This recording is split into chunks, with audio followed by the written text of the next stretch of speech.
Good morning. Welcome to the regular meeting of Business, Housing, and Zoning Committee for November 7, 2024. I'm Jamal Osman, and I'm the chair of this committee. Before we begin the meeting, I want to offer a friendly reminder to all members, staff, and the public that these meetings are broadcasted live to enable greater public participation. This broadcast includes real-time captioning as further method to increase the accessibility of our proceeding to the community. Therefore, all speakers need to be mindful of the rate of their speech so that our captioners can fully capture and transcribe all comments for the broadcast. We ask all speakers to moderate the speed and clarity of their comments. Colleagues, I would like also to note that our agenda is very full today. We need to adjourn no later than 1 p.m. We'll be using this little thing to participate in any discussion. At this time, I'll ask clerk to call the roll so we can verify a quorum. Councilmember Rainville. Present. Cashman. Present. Jenkins.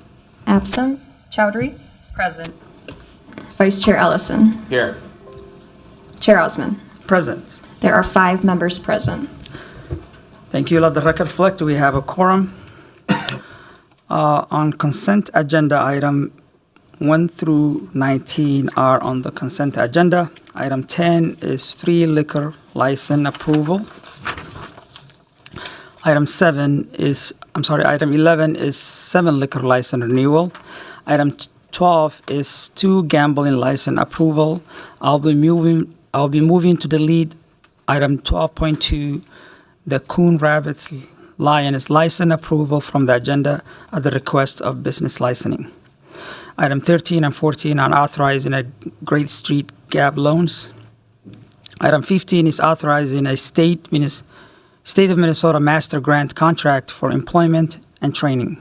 Item 16 is authorizing the carry forward of unused housing revenue bond for future use. Item 17 is an ordinance related to the administration of zoning code. Item 18 is scheduling a public hearing for November 19, issuing a bond to Children's Health Care. Item 19 is scheduling a public hearing for November 19, issuing a bond to host approval to Catholic Health Care Facility. Would anyone would like to pull any of these items for any questions or discussion? Seeing none, I will approve of the consent agenda and move to delete 12.2 from the agenda. All those in favor say aye. Aye. And those opposed say nay. The ayes have it and the motion carries. Next, we have a public hearing for an application from Stargazer for unliquor license with Sunday sales, live entertainment. I will invite Christina Steeser from Business Licensing. Welcome. Thank you. Thank you, Chair Osman and committee members. I'm Lead License Inspector Christina Steester of Business Licensing. I'm presenting an application from Aurora Borealis Hospitality LLC, doing business as Stargazer, located at 1304 2nd Street Northeast in Ward 3. The applicant is requesting an on-sale liquor with Sunday sales, no live entertainment license. They will be operating in the Old Dangerous Man Brewery location. This full-service restaurant can accommodate 40 guests. Their hours of operation will be from 4 p.m. to 1 a.m. daily. On November 25th, 95 public hearing notices were sent out to property owners within 600 feet of the premises. Notices were also sent to the Sheridan Neighborhood Association, the Northeast Chamber of Minneapolis, and Councilmember Rainville's office. We have received no response from the community. There have been no 311 calls or 911 calls for service to this location as the business has not opened yet. The Licenses and Consumer Services Division recommends approval of an on-sale liquor with Sunday sales, no entertainment license. This concludes my presentation. At this time, I will stand for any questions you may have. Thank you so much for that presentation. Now I'm going to open the public hearing, and our first speaker is James. Yes, sir. Welcome. Good morning, committee members. Can you hear me okay? Yes.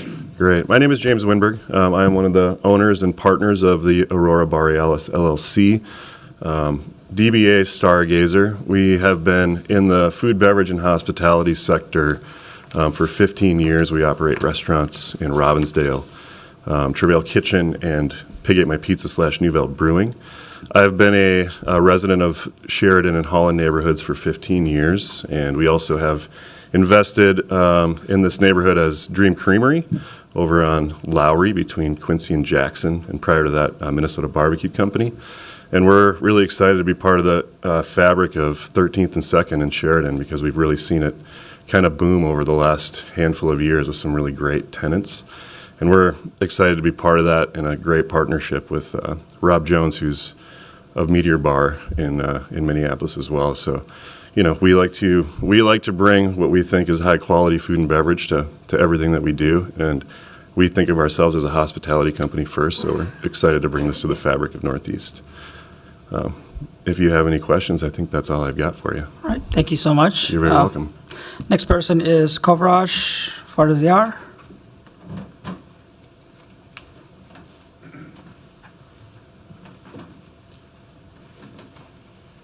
Good morning. My name is Kurosh Farsiar, and I reside in 164 13th Avenue Northeast. I received a letter that was addressed to my wife, which unfortunately passed away a few years ago. In accordance to the establishment to be open on 1304 2nd Street Northeast, I'm totally against such an establishment to be opened, and the reasons for those are due to lack of parking spaces and excessive noise and loud music throughout the cars when the establishment closes at 1 o'clock in the morning, and this happens to be a very, very, very quiet, nice neighborhood, and I'm hoping that something like that wouldn't be allowed to establish over there. Thank you. Thank you so much for your testimony. Are there anyone who would like to speak on this item? I understand there are people in overflow room. All right. Seeing no one else, I'll close the public hearing and call Councilmember Rainville. Thank you, Chair. I will move approval of this, but I did want to have a couple comments to Mr. Winberg. Number one, thank you for investing in the community, and I know you come from an organization with a strong reputation, and we've talked before about noise in the community, and as you can see, a neighbor came today to just bring that up, and just please be aware of that. With popularity, with success, unfortunately comes noise. So sir, I hear you loud and clear on your testimony, and we certainly don't want to disrupt the community. I know I've seen you on 13th Avenue a long time. I know you're a long-term resident. So I keep your comments in my heart, and we'll work should any problems arise. Thank you. With that, I move approval. All right.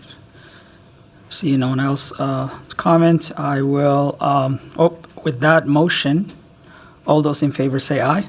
Aye. Those opposed say nay. The ayes have it, and the motion carries.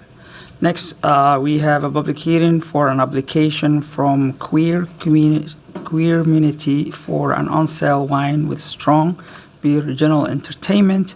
I'll ask Joseph Olson from Business License to give us a presentation. Welcome. Good morning. Thanks, Chair Osman and committee members. I'm Joseph Olson, Inspector with License and Consumer Services. Today, I'm presenting an application from Queer Community Collaborative LLC, doing business as Queer Community, located at 3036 Hennepin Avenue in Ward 10. Queer Community has obtained their restaurant license and place of entertainment license with hopes to open this Saturday. We're here today because Queermunity is requesting an on-sale wine with strong beer and general entertainment license. Queermunity is a resource center and social hub that will offer literary reading, storytelling, karaoke, local music, and dancing. The establishment is located on the second floor and features meeting space, event rental space, work desks, and a cafe with a full-service menu. The hours of operation for Queermunity will be Monday through Sunday from 8 a.m. to 8 p.m. with the occasional event until 10 p.m. They have indoor seating for 130 people. On October 17th, public hearing notices were sent to property owners within 600 feet of the premises. Notices were also sent to the East Bede Makaska Neighborhood Association, the Uptown Business Association, and Council Member Aisha Shugtai. We have received one comment of support from the community. There have been no complaints or 311 calls, police calls. Obviously, they have not been open. And with that, the License and Consumer Services Division recommends approval of an on-sale wine with strong beer and general entertainment license. That concludes my presentation. At this time, I'll take any questions that you may have. Thanks. Thank you so much for that presentation. Now I'm going to proceed to open the public hearing and call Kyla Barth. Hello, I'm one of the owners of Queermunity Collaborative, also doing business as Queermunity. We are seeking to open this space as a resource center for the community. In recent, history, or actually just yesterday, we had, some difficult political changes. And we feel that we need this space for members of our community to find solace in each other and to be able to build community in our post-COVID world. And so we're seeking the support of the City Council to allow us to do that, to offer a wide range of activities and resources to Minneapolis and the Twin Cities. Thank you. Thank you for your testimony. Next person is Hillary. Yep. That's me. I'm the other co-founder of Queermunity. Just wanted to speak to our excitement for investing in the Uptown community. We've already seen a lot of more activity in the area and really just excited to be part of rebuilding that community that was historically a big gathering space for members of our community, and we're excited to see that happen again and invest in Uptown. All right, thank you so much. Now, is there anyone else who would like to speak on this item? Seeing none, I will close the public hearing and call Council Member Cashman. Thank you, Chair Osman. Thank you so much for investing in Uptown. I am very happy to move approval of this item today. You have my full support. I'm not the Ward 10 council member, but also, from the Ward 7 side of Uptown, really advocating for a resilient revitalization of Uptown that centers the people who live there and the community that has always been at the heart of Uptown. And so with all the theaters that are, coming into life in this area, as well as the roller skating rink and now Queermunity, I'm really excited about what you're bringing to the neighborhood and look forward to visiting you. Is there anyone who would like to speak? With that motion to approve this item, all those in favor say aye. Aye. And those opposed say nay. The ayes have it and the motion carries. Thank you. All right, next we have a public hearing for interim use permit for our Saviors Community Services. The permit allows for an emergency shelter within the existing building located at 2544 Oakland Avenue. I'll ask Andrew from CBET to give us that presentation. Welcome. Good afternoon, Chair Osman and committee members. I'm Andrew Friends, a principal planner with CPED Planning, here to present an application for an interim use permit to allow a 21-bed emergency shelter at 2544 Oakland, also known as 2545 Portland Avenue, for up to 18 months. The subject property here is a large through lot occupied by a 4-story former nursing home, the Ebenezer Care Center. The former nursing home on this property operated from 1916 up through just this last year and is now vacant. The applicant, Our Saviors Community Services, has operated an emergency shelter a few blocks away at 2219 Chicago Avenue since 1997. In September, the Planning Commission approved land use applications to allow for the expansion and renovation of their existing shelter. And the purpose of this proposed interim use permit is to allow Our Saviors to temporarily relocate their shelter operations to the subject property while their primary shelter at 2219 Chicago is under construction in order to avoid a disruption in services. The subject property here is located in the UN2 district, where emergency shelters are allowed as a conditional use. The applicants are seeking to establish the shelter as an interim use for up to 18 months to align with the temporary nature of the relocation.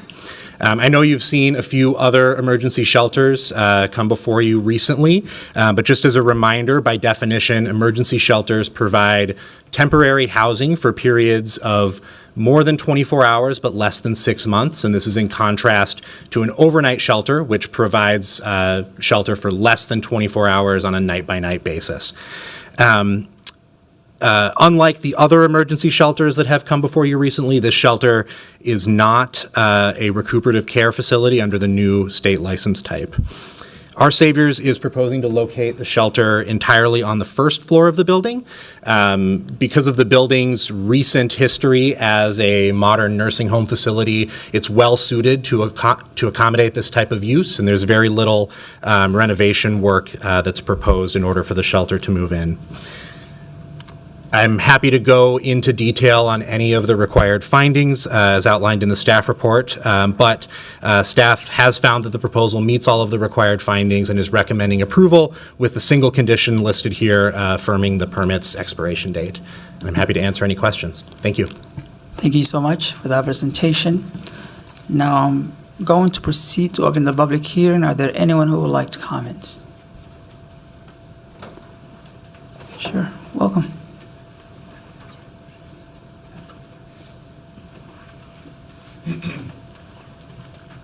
Good morning. My name is LaQuadra. I work for Our Saviors Housing.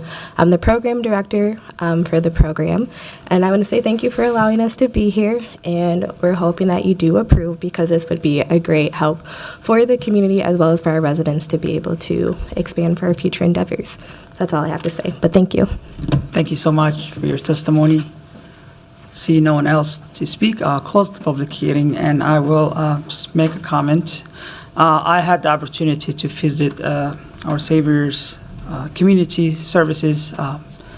They do a phenomenal job. They are really there for the community, and especially those folks that are most in need. I had the opportunity to tour their old site, and I'm super excited with the renovation and the work that's happening there. And Our Saviors has been around for a long, long time in our community. So I'm super excited. And the building they're moving in is services, it's needed to be there. It's been vacant for a while. And I'm also excited that building, what the future will hold after this permanent, this temporary permit for Our Savior. So super excited, and thank you for what you do and for the community. I will move this item for approval and call Councilmember Ellison. You know, I was going to also move the item, but you moved it. But I'll echo your comments and just say, you know, I obviously support this move, and thank you for all the work you're doing, and good luck on all the renovations and everything, and hope it goes smoothly. So I'll support the motion. All right.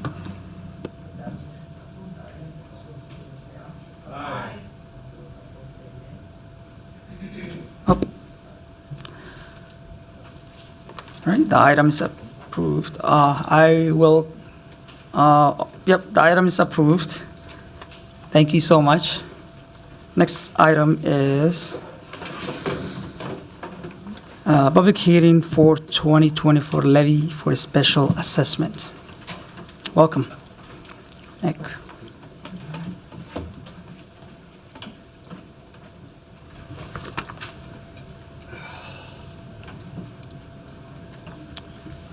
All right. Good morning, Chair Osman and committee members. My name is Nick Magrino. I'm here from Regulatory Services to present the 2024 inspections levy.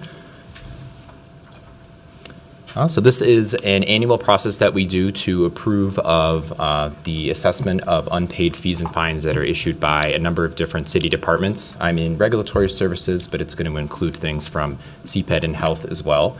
Throughout the year, when inspectors issue citations, reinspection fees for code violations, if those things remain unpaid at the end of the year, in Minneapolis, we collect those by adding them to the property taxes rather than sending them to collections.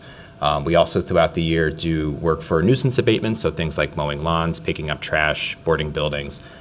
We collect the vacant building registration fee this way. We recoup costs from demolition, Tenant Remedy Act repairs, as well as unpaid renter relocation assistance. And throughout the year, as fines become unpaid, we send people what's called a notice of intent to assess letter, and that advises property owners, taxpayers, and rental property contacts of their rights, their right to appeal, their ability to prepay the assessment. This year, the prepayment date is November 22nd. People still have a few more weeks to pay those fees and fines before we add those to the property taxes with 8% interest. We send the levy to the county each year on November 30th. This year, it's a weekend, so it'll be December 2nd. We will be continuing to review the levy. We did have some issues with contact information this year, so we're going to be making sure that we review all the mail that was returned before we add things to people's taxes, because in those cases they wouldn't have gotten proper notice. So we just want to make sure that those things are all correct before we send that to the county. We did have 22 hearings in 2024.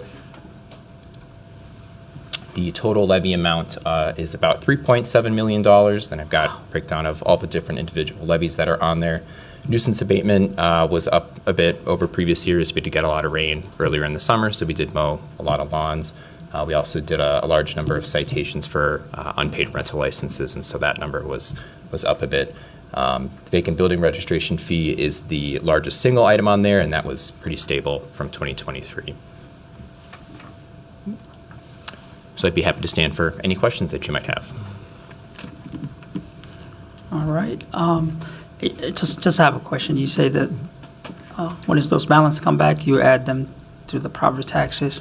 What if an individual is renting, own a business, and there's overdue for them? Where do you charge that fine? Chair Osman, most of the time, if it's issued to a business that's not the property owner, it wouldn't go on the property taxes because, like for business licensing, for example, we wouldn't put it on the owner's property taxes. We would have sent the citation to the business owner, and so that wouldn't be collected through this process. Got it. If that answers your question. Thank you so much. Yeah, you bet.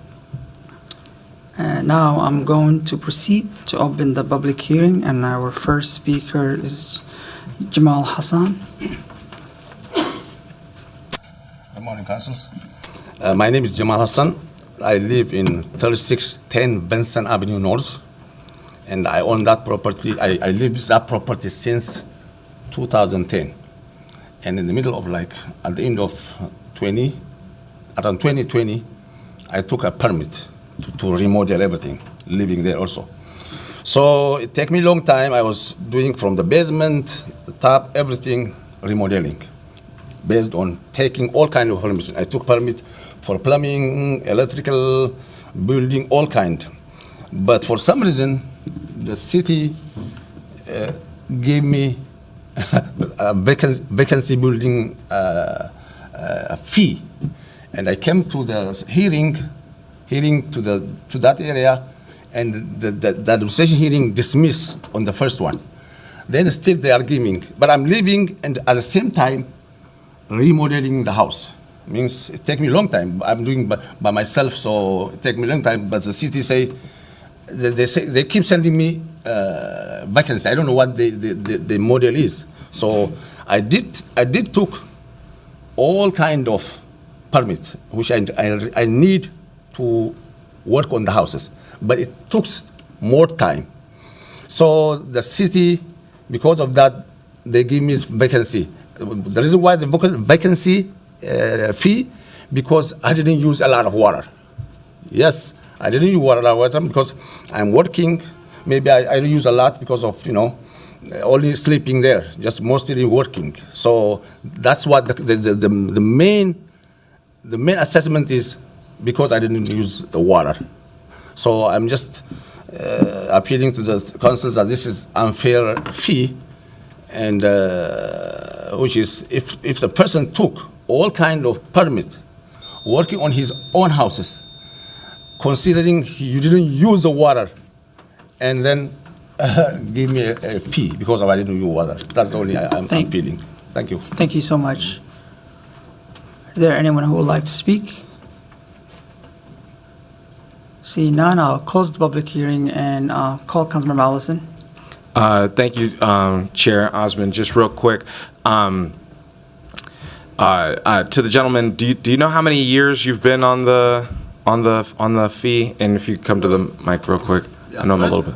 First, as soon as I got... just how many years? Just quick answer. Oh, what I know is 1 year. 1 year, okay. And I just received another one. Got it. Okay. I'm trying to figure out. Let's follow up after this meeting if you've got time. We're gonna have a long meeting, so I'm sorry. If you got the time, stay behind. If not, I'll try to see if my staff can come grab your contact info. But yeah, if let's get you in front of staff to see if there's anything we can do for you. But you know, we're not gonna sit here and make a decision about that. We want staff to lend their expertise to it. But you showed up today. You're advocating for yourself. I want to make sure that we get you a chance to talk to somebody so that we can, if there's some nuance to your case, that maybe staff could support you in that.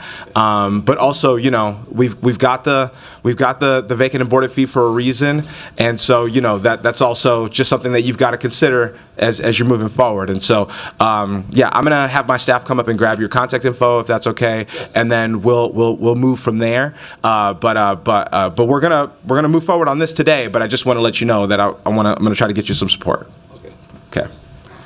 And then if there's no other discussion, then I will move this item for approval. All right, thank you. Also, I would like to recognize we have been joined by Councilmember Jenkins. With that motion, all those in favor say aye. Aye. And those opposed say nay. The ayes have it and the motion carries. Next, we have a public hearing for land sale of emergency stabilization pilot program. I'll ask Matthew Ramadan from CBED to give us that presentation.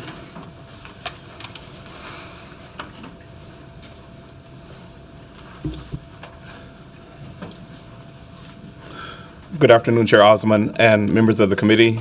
My name is Matthew Ramadan. I'm a senior project coordinator in CPED Residential and Real Estate Development Services, also commonly known as single-family 1 to 20 unit housing. I'm here today to talk about our emergency stabilization pilot program and our recommendations for the sale of the existing structures, half of which are vacant now. On August 7th, 2018, the City Council approved the emergency stabilization pilot program as a 5-year pilot program to fill an emergency need to assist households facing imminent displacement due to revocation of the landlord's rental license. The intent of creating the ESP program was to provide a pathway to home ownership for those struggling tenants. Now, at the conclusion of this 5-year pilot program, 5 tenants remain, with the other units having been vacated voluntarily, with the exception of one tenant who we are pleased to report is ready to purchase their home now. We would like to talk first, and we'd like to bring them up first during the public hearing. The city intends to sell their housing units to an emerging developer, Homes for Homies, LLC. They will be working with the remaining tenants to help them purchase their homes within 2 to 4 years. For the first part of this public hearing, we'd like to take the item 10 from that list and speak to that first, if there's, with the indulgence of the chair and the committee. The first sale that we'd like to speak to then is 5152 Logan Avenue North, disposition parcel number RE2024-413 for $110,000, a write-down of $127,000 from the fair use value of $237,000 to Ralph Mitchell, subject to conditions. If Mr. Mitchell fails to close, approving the sale to Homes for Homies, LLC, or an affiliated entity subject to conditions. I do believe Mr. Mitchell is here today. If there are any questions for me, I'll stand for questions at this time. Thank you so much for that presentation. We're going to take the public hearing as a whole items. On all the items? Or okay, yeah. I'll read quickly through the rest of them then. Okay, if you would like, we can take 10 and then come back to the presentation. Okay. Mr. Mitchell might be in the overflow room if I. Okay. All right. All right, I'm going to proceed to open the public hearing and call Mr. Mitchell for item 10. Congressman. My name is Ralph Mitchell. I live 5152 Logan Avenue. Like he said, if we was in process, we want to own our home. I talked with you, Jamal, about 5 years ago on the matter, and so far, we in position, so we want to move forward and move, own our own home. Thank you. Thank you so much. Are there anyone who would like to speak on item 10? All right, we're going to continue the presentation and let the public hearing continue to open the public hearing. All right, stay open. The remaining items, 1 through 9, are passage of a resolution authorizing the sale of the property at 3751 Logan Avenue North for $130,000, a write-down of $125,000 from the fair reuse value of $255 to Homes for Homies LLC. Number 2, passage of a resolution authorizing the sale of the property at 3726 Logan Avenue North for $53,000, a write-down of $114,000 from the fair reuse value of $167 to Homes for Homies LLC. Number 3, passage of a resolution authorizing the sale of the property at 2115 Bryant Avenue North for $147,000, a write-down of $98,000 from the fair reuse value of $245. Passage of a resolution authorizing the sale of the property at 2824 Emerson Avenue North for $101,000, a write-down of $174 from the fair reuse value of $275. Passage of a resolution authorizing the sale of the property at 2102 25th Avenue North for $104,000, a write-down of $141,000 from the fair reuse value of $245,000. Number 6, passage of a resolution authorizing the sale of 2601 Girard Avenue North for $47,000, a write-down of $148,000 from the fair reuse value of $195,000. Number 7, passage of a resolution authorizing the sale of the property at 818 44th Avenue North for $1, a write-down of $49,499 from the fair reuse value of $50,000. Number 8, passage of a resolution for the sale of the property at 4634 DuPont Avenue North for $94,000, a write-down of $121,000 from the fair reuse value of $215,000. And finally, passage number 9, passage of a resolution authorizing the sale of the property at 3759 Colfax Avenue North for $76,000, a write-down of $174,000 from the fair reuse value of $250,000, again to Homes for Homies LLC or an affiliated entity subject to conditions. Mr. Jamel Lundy is here representing Homes for Homies LLC. Are there any questions for me? Yes, Councilmember Ellison.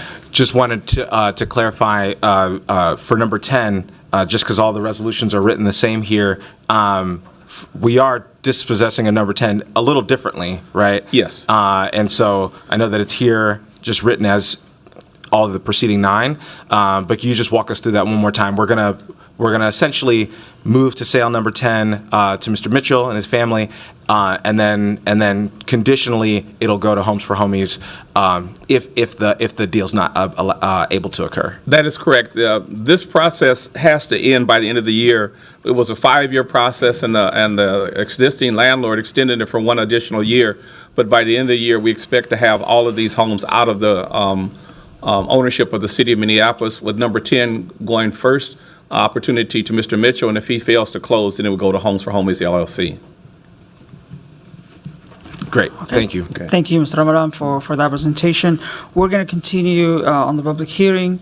Next person I will call is Jamil Lundy. Welcome. I'm assuming I have 2 quick minutes to offer some comments. Sure. All right, thank you so much. Chair and committee members, I want to start by thanking the City Council for your consideration.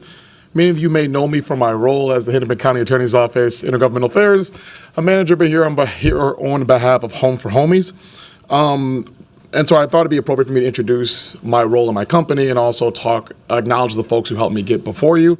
So I want to start by at least explaining Home for Home. We started during the pandemic. We named the company that way, or I named the company that way, because we do not discriminate against credit and criminal background, and we're very intentional about that. I took this approach because I wanted to provide housing options to those who are struggling, and I wanted to prove that there is an economic model to do so, particularly because I have so many just as impacted people in my family.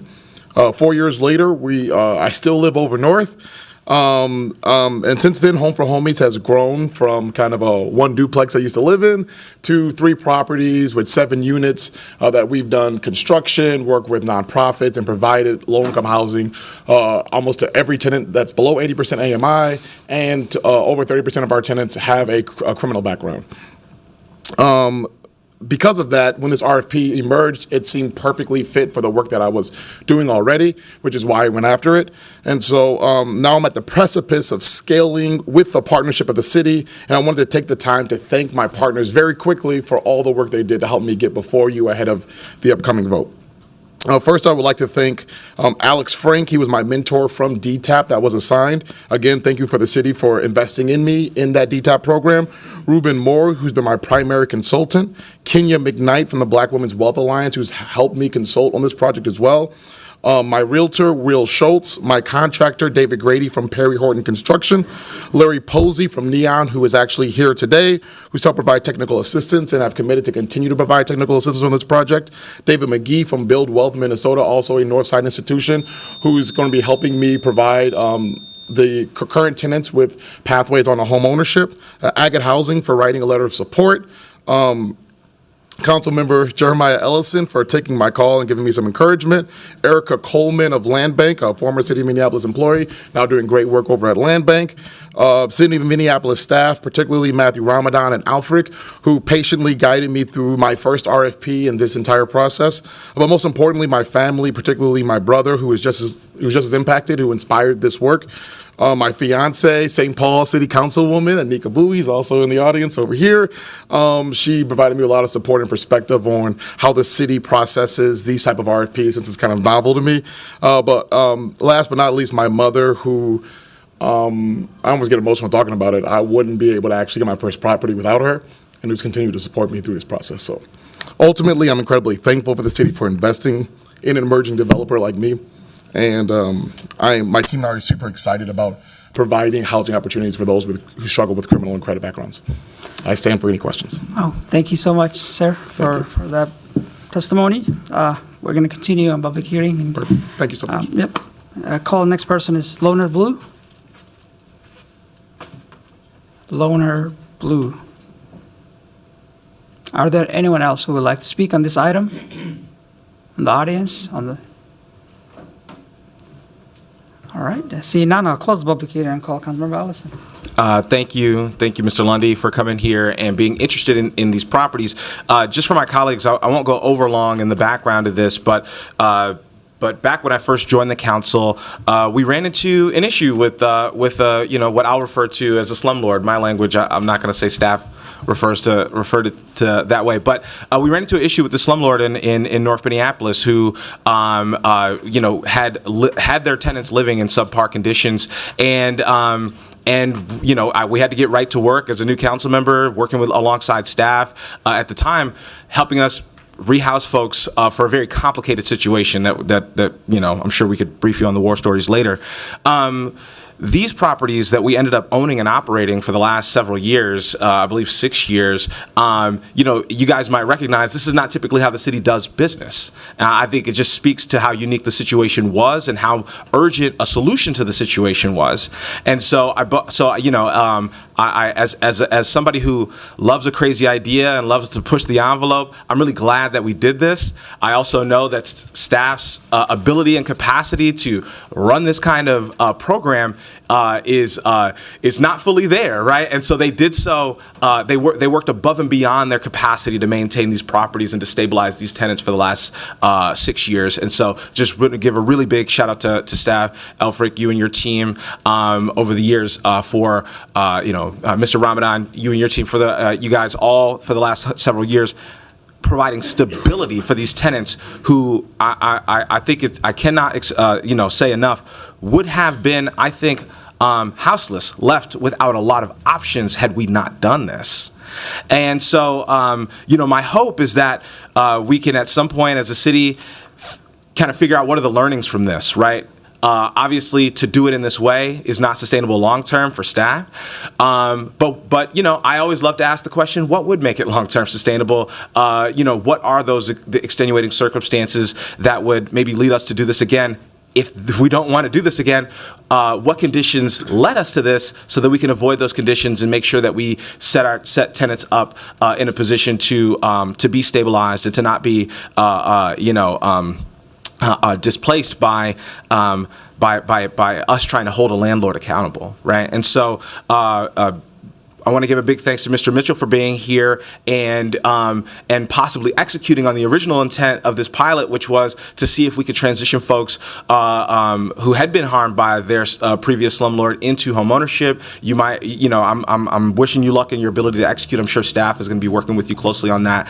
And then just speaking to Mr. Lundy and Homes for Homies real quick, I could not think of an organization or a company that embodies the spirit of the original pilot more than what you described. And so I just really want to thank you for your work, finding ways to screen folks in, finding ways to make sure that we can stabilize folks that are categorized as difficult to house.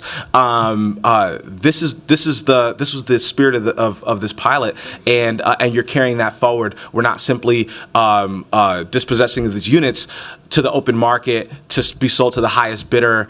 No, we're still in a position, and Mr. Lundy has put us in a position to still execute the original intent of this. So I wanted my colleagues to have a little bit of that history, since it is a little bit before your time, and there's a little bit of a bittersweet, on my part, to see this program, this pilot, come to an end. But yes, again, thanks to staff, thanks to Homes for Homies, and thank you to Mr. Mitchell for all of your work and being able to hopefully own your home as well. So with that, I'm going to move approval of this item excitedly, and I hope my colleagues will support that. All right, wonderful. Thank you, Councilmember Chowdhury.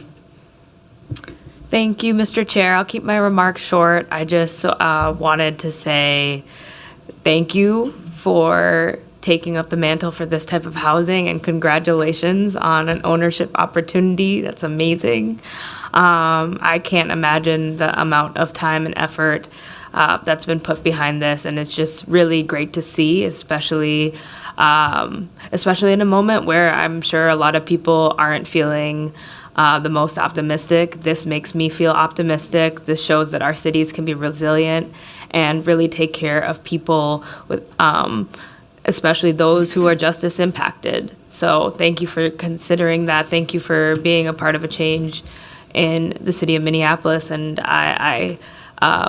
I hope to join my colleagues in thinking about what it means to extend this program or address the questions around what led us to the place, the conditions where it was needed. I think that's really noteworthy, and it's going to be something we're going to want to invest in and think about moving forward. Councilmember Cashman. Thank you, Chair Osman. Yeah, congratulations to everyone involved. I'm especially excited that the DTAP program was such a success. I think it's such a great way to help developers, new developers who are rooted in our community and serving our community, have the resources they need to participate in the market. But I do have a question for Vice Chair Ellison. I just wanted to understand if the land sales, what happens to the tenants that have been living there, and will this remain in rental housing, or is it all going to be, into home ownership? I believe, we have staff to answer that question, and maybe Mr. Lundy can speak to that as well. Chair Osman, Councilmember Cashman. Yes, the tenants who are remaining will be able to remain there for the next 2 to 4 years while they work with Mr. Lundy to transition in home ownership. During that time, Mr. Lundy has committed to working with them so that their rents would either be at or below what they're currently paying, or work directly with Minneapolis Public Housing Authority so that their rents would be at the Section 8 rate. Are there any other questions? Thanks. One follow-up. So they will have the opportunity, if they want to purchase the buildings that they're living in? That is still the intent for these remaining 4 tenants, also to purchase their homes as well. Okay. Yeah. Thank you. I'll just add that I think the original hope was that we could have them ready to buy, credit ready by in 5 years, 6 years. that timeline. We didn't meet that timeline, and I think we're grateful to Homes for Homies for being willing to sort of carry that forward. Yeah, that's excellent. Thank you. Councilmember Rainville? Thank you, Chair. My brief comments here to Mr. Ramadan and your team. You've worked very hard to make this program successful, and you've just been a great employee for all these years to the city. So thanks again to you and to your team, because I know you're a very modest man, and you always bring up your team when I give praise. But you're doing a great job. Thank you so much, Mr. Ramadan. All right. Seeing no one else, with Councilmember Allison's motion to approve, all those in favor say aye. Aye. And those opposed say nay. The ayes have it, and the motion carries. All right, our last public hearing is for land sale for the property located at 3415 2nd Street North. I'll call Mr. Ramadan to give us that presentation. Chair Osman, members of the committee, this is for a side yard sale. The policy for this program were established by the City Council on January 15, 2016. Staff recommends the side yard sale of 3415 2nd Street North to City of Lakes Community Land Trust, CLCLT, as a pass-through to Ronaldo Ligons for the appraised value of $1,000 subject to conditions. The city's disposition policy requires that side yard sales be made to the adjacent property owner, in this case the landowner, City of Lakes Community Land Trust, even though Mr. Ligons is the taxpayer responsible for the property. On August the 14, 2016, the City of Minneapolis acquired this parcel from Hennepin County tax forfeited land. The property is adjacent to the property owned by CLCLT and Mr. Ligons as the taxpayer at 3419 2nd Street North. This is the only application received. The property is approximately 3,567 square feet. Due to zoning restrictions, the purchaser will not combine the vacant land with their adjacent parcel at 3419 2nd Street North. Zoning in this case is looking for higher density commercial, and this is housing, and so we cannot extend the housing in this case. In this case, the side yard will remain as green space with Mr. Ligon intending to plant apple trees on the site. Notification was previously provided to the McKinley neighborhood of the staff intent to sell this property for the green space, which is not to be, again, combined with the adjacent property. We did not receive any response. I don't believe, unless they're in the overflow room, that either the purchaser, Stacy Horowitz, representing City of Lakes Community Land Trust, or Mr. Ligons are here today, but they were notified of the intent to participate and had intended to participate in this meeting. Are there any questions for me? Seeing none, thank you so much for that presentation. Now I'm going to proceed to open the public hearing. Are there anyone who would like to speak on this item? Seeing none, I'll call Councilmember Allison. I'm happy to move approval of this item. With that motion, all those in favor say aye. Aye. And those opposed say nay. The ayes have it, and the motion carries. All right. Our next item is an appeal hearing regarding decision of the Zoning Board of Adjustment to require provision of sign area credits with Opportunity Billboard District. I'll ask Nicholas Aulet from CBED to give us that presentation.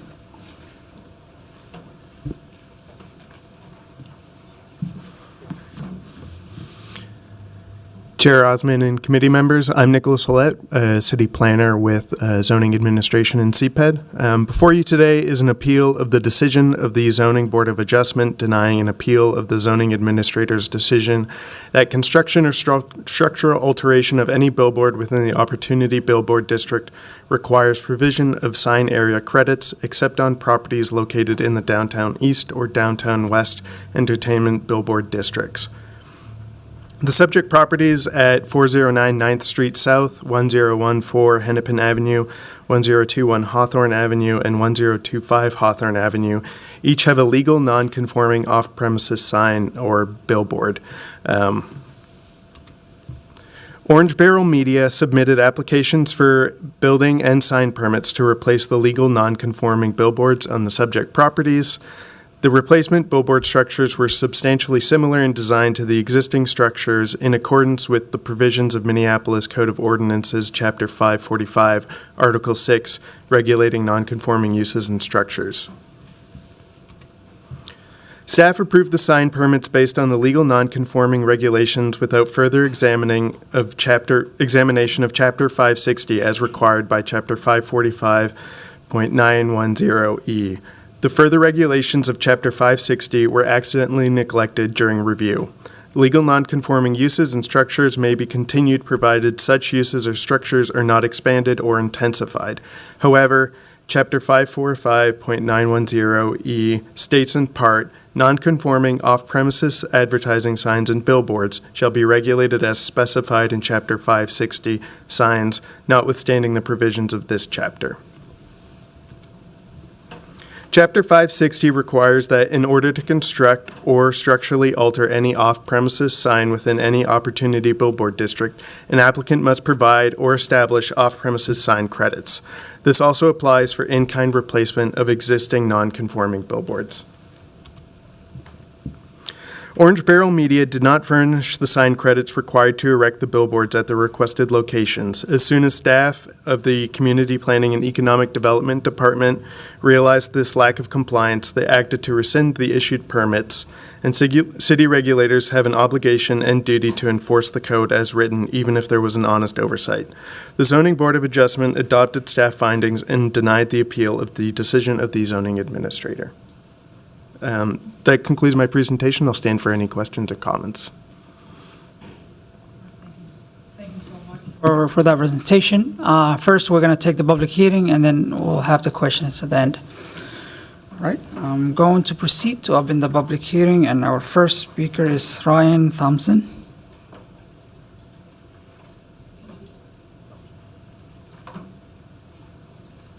Welcome. State your name. My name is, excuse me. My name is Scott Flaherty. My address is 80 South 8th Street. Chair Usman and members of the committee, thank you for hearing from me. I'm here on behalf of the appellant Orange Barrel Media.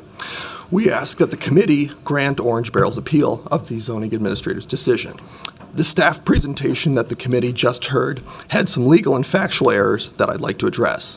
First, on slide 5 of the staff slide deck, it says in relevant part that as soon as staff realized the lack of compliance, they acted to rescind. That's not accurate. My July 2024 appeal letter to the administrator quoted from an earlier November 2022 letter. That was an email where city staff wrote and explained their reasons for the approval. City staff and the zoning administrator in November of 2022 correctly understood specifically why these permits were lawfully issued. Documents that we received following a Data Practices Act request after the BZA hearing confirmed as much. In a May 2nd, 2024 email, so an email of this year from Alex Kohlhaas copying Steve Poore and Brad Ellis, Mr. Kohlhaas wrote, quote, I discussed this again with Brad, Steve, and City Attorney Office staff. The outcome of our discussions this week is the same as last year, with the zoning administrator standing by the determination that was made. So what we now know is in 2022 and in 2024, after staff reviewed this issue with the city attorney's office, these permits were lawfully issued. Setting aside those facts, I would like to turn to the legal portion of the staff's presentation. First, what the staff got right. Chapter 545 of the ordinance states that non-conforming signs are governed by Chapter 560. So far, so good. But the staff has not pointed this committee to the correct provision of Chapter 560. I'd like to do so.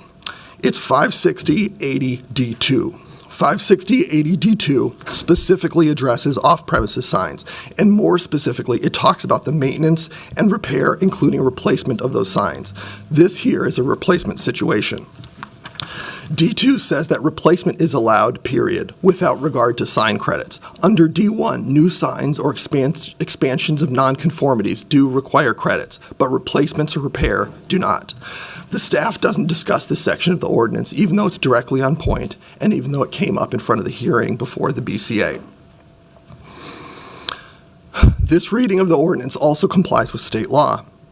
The staff report does not mention controlling state law, even though my July 24th, 2024 appeal letter does, and even though the issue of state law came up in front of the BZA.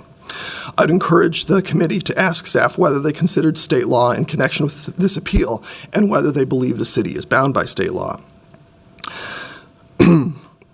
My letter pointed out that nonconformities are property rights under the state constitution, protected by statute and by that very constitution. It's not clear whether the staff considered state law here or if they have a view on whether this application of the ordinance comports with state law, But interpreting this ordinance in the way staff suggests would create a conflict between the ordinance and state law, and a conflict that would risk the city's entire sign credit system. That's not the proper reading of the ordinance, and it's simply unnecessary.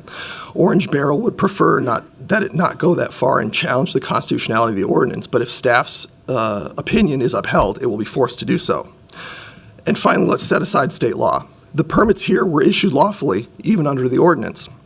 The ordinance ties the need for sign credits to the satisfaction of the zoning administrator. That's referenced twice in the table in the staff's presentation. The permits here at issue were issued to the satisfaction of the zoning administrator, and at the time the zoning administrator was satisfied that no credits were required. The fact that the staff now has a different interpretation has no bearing on whether the administrator's prior decision was lawful. Now that we've covered the facts and the law, I'd like to close with fairness and equity. Orange Barrel did the right thing here. They approached the city before doing anything and sought guidance from staff in writing. Ultimately, the zoning administrator looked at the questions they asked, and they secured written approval for what they did, with the zoning administrator explaining why what they did was lawful. And they relied on that. And then 2 years later, they're hit with attempted revocation of the permits. Orange Barrel and the landlords who owned these lots reasonably relied on what the staff said. It was neither unfair nor unreasonable to hold staff accountable for what they did, and public trust requires that people be able to rely on what the city tells them. When businesses come to the city in good faith and communicate back and forth with the city has a chance to carefully deliberate upon their questions. And when people who do so rely on the city, they shouldn't be punished for doing so. The landowners here and Orange Barrel are poised to beautify downtown, better maintain property, and make signs more beautiful. Accordingly, we ask that the appeal be granted. All right, thank you so much. Now, people on the list are Ryan Thompson, Marvin List, and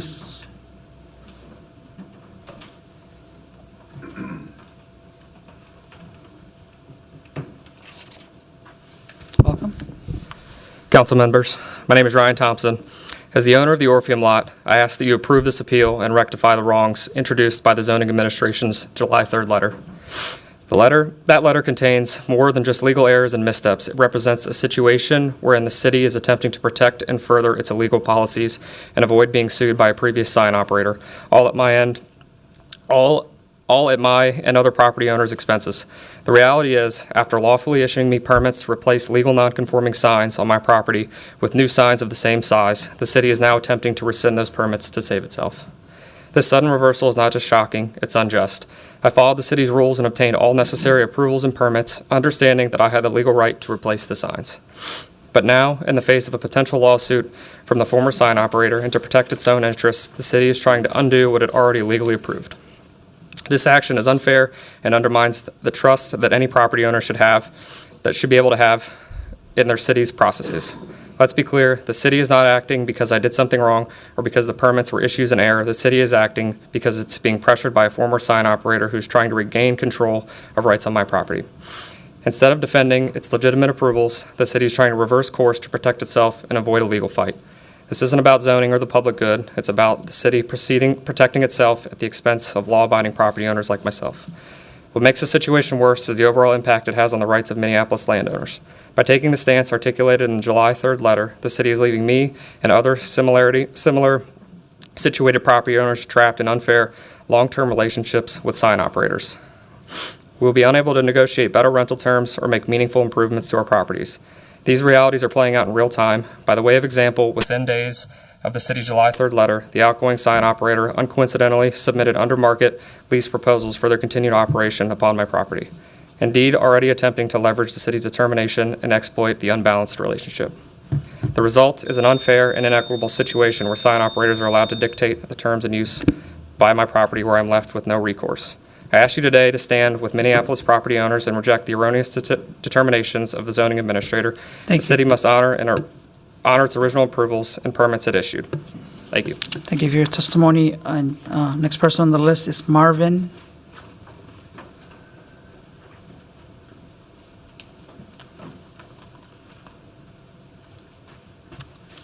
Good morning. Still morning.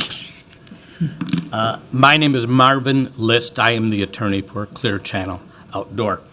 I want to just clarify a couple of things first. There are no threats of lawsuit. Clear Channel is not a bad entity here. It's not threatening anybody. It wishes simply, and what I wish to do this morning, is just clarify confusion that has been brought on by this appeal. The center point of the Orange Barrel appeal is that it has a constitutionally protected right in the legal non-conforming uses that existed there before. Nothing could be further from the truth in that regard. Orange Barrel does not own those non-conforming rights. It has no interest in those non-conforming rights. It has nothing to do with those non-conforming rights. The non-conforming rights were the use of the billboard. Under the ordinances in the city, a non-conforming use can be land or it can be the structure. In this case, it was the structure. The land itself is conforming. It's the use that was non-conforming. Clear Channel owned the signs that were there. It was the sole applicant for those signs. It was the sole applicant for the permits to operate the sign. The lease agreement between Clear Channel and the property owner said specifically, and does say specifically, those are Clear Channel signs. So, and the city code differentiates, as I mentioned, between uses and the real property. When our lease was terminated, Clear Channel's lease was terminated, it took down its non-conforming rights. It didn't sell those non-conforming rights to Orange Barrel. Orange Barrel is not the owner of those non-conforming rights. It has nothing to do with it. City staff is correct. I'm gonna see if my colleagues and the clerks are, because we're trying to deliberate on this issue, and I want to be able to hear the rest of your comments. Are we okay with extending his time? By 2 or 3 minutes. Vice Chair Ellison, that's at the discretion of the committee. Perfect. Yes. Go ahead, sir. So Orange Barrel's confusion in this method, in this proceeding, starts with their statement in their submission that a subsequent owner of property rights stands in the place of its predecessors. They don't stand in the shoes of Clear Channel, who had the signs there before. If they had bought the signs from Clear Channel, if our companies had merged, something like that, yes, they may be a subsequent party to those rights. None of that happened. Our lease ended. The signs were taken down because the landowner did not wish to continue to rent to Clear Channel. Those non-conforming rights, the legal non-conforming rights, were the rights of Clear Channel. It didn't give a bill of sale. It didn't assign them to Orange Barrel. Orange Barrel has nothing to do with those non-conforming rights. Just because it entered into a lease with the landowner doesn't mean that magically it now owns those non-conforming rights that were always the property of Clear Channel. This whole issue came before this body or this predecessor body several years ago in a very, very similar situation. And the committee at that time denied the right of the appellant who sought to piggyback or expropriate the Clear Channel rights to the non-conforming uses. And what the city staff said at that time was that the billboard is the property, and therefore the billboard is what is non-conforming. It is not the forklift business in that situation on the site. It is not the land that is non-conforming. It is the billboard.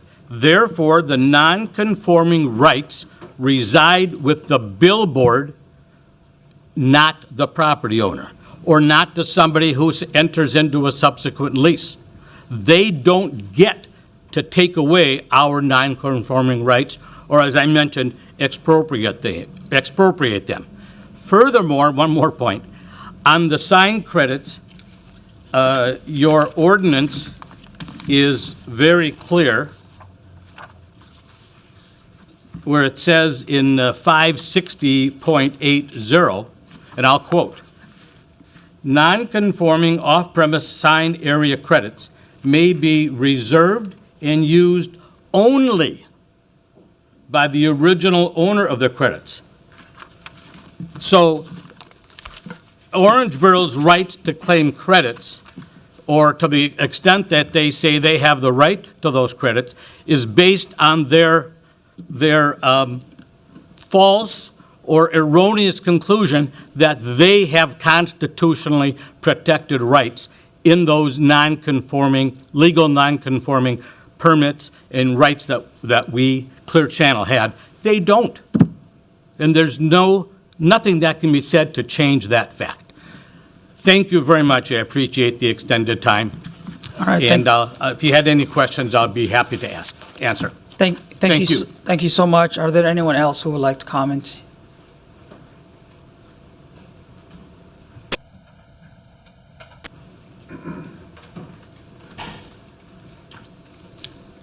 Welcome.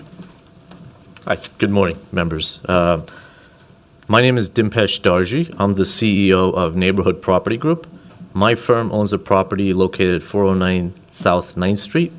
I'm here today to speak against the July 3rd, 2024 determination of the zoning administrator. The decision not only misinterprets the city zoning code, but also pulls the rug out from under my company and other similar situated property owners who have acted in good faith based on permits lawfully issued by the city. We acquired this property relying on this income and verified it was a legal use. We then further invested in the property in a billboard, and as part of that, the city approved and issued a permit to replace an existing sign on my company's property with a slightly smaller sign. That permit was a green light, confirmation that we were operating within the law and zoning regulations. However, now the city is trying to rescind that very permit and associated approvals. The sudden reversal is not only unfair, but also undermines the trust that Minneapolis landowners should be able to place in the city's decisions and punishes us for investing in this property. The timing of the city's action is also deeply troubling. It seems rather than stand by its own code, interpretations, and approval, the city is caving to pressure from another sign operator. The city, in an effort to appease the other operators, is attempting to retract proper and legitimate approvals and revoke a lawful permit that was granted. This is not only unlawful, but also a violation of the basic principles of fairness and equity. The position taken by the city in its July 3rd letter strips my company of the ability to negotiate fair market terms for the legal use, or worse, risk losing the revenue source entirely. Terms that both undermine the value of my property and violate my rights. The city's decision not only harms my company financially, but also establishes an unfair precedent for all landowners in the city. My company is being penalized for doing everything by the book, while the city, under pressure from legal threats, is essentially allowing a sign operator to dictate terms and use of this property. Thank you. Can I have Sure. 10 more seconds? Sorry. Sure. The ones ultimately punished are my company and its investors, which includes unions and pension systems. Hardworking Americans are the ones who will ultimately suffer from this decision.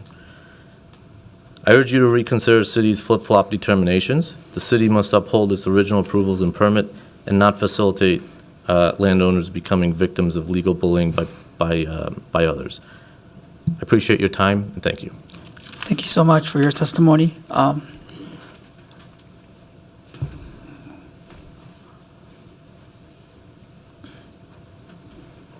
Welcome.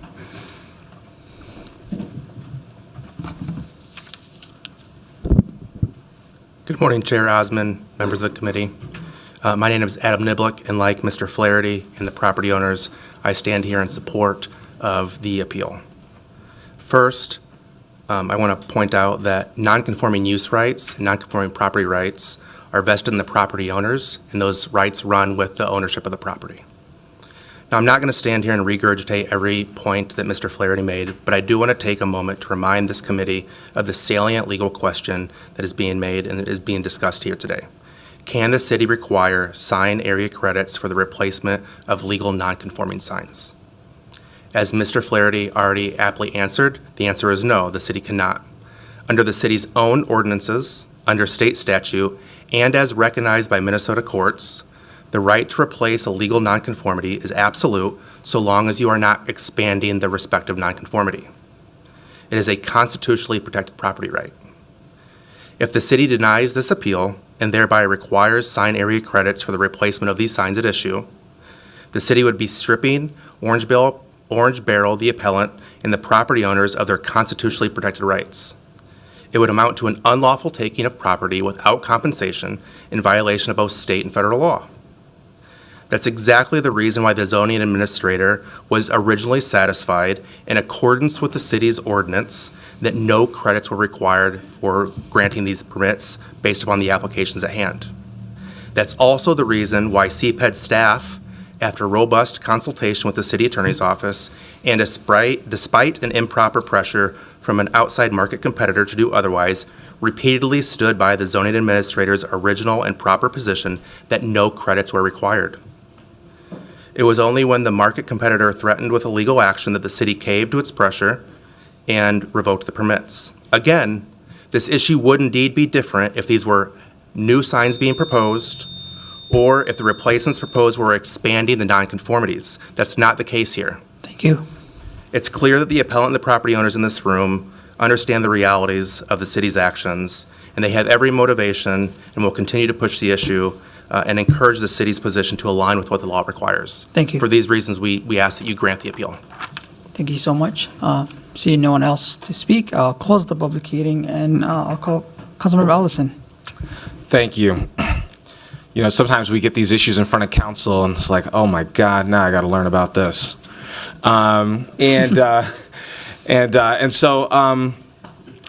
you know, I feel like this is an issue that's been on the agenda for a number of times. We've heard from staff. We certainly have the analysis from our council, and so I might find my way towards a question, Mr. Fussy, but I just want to make sure.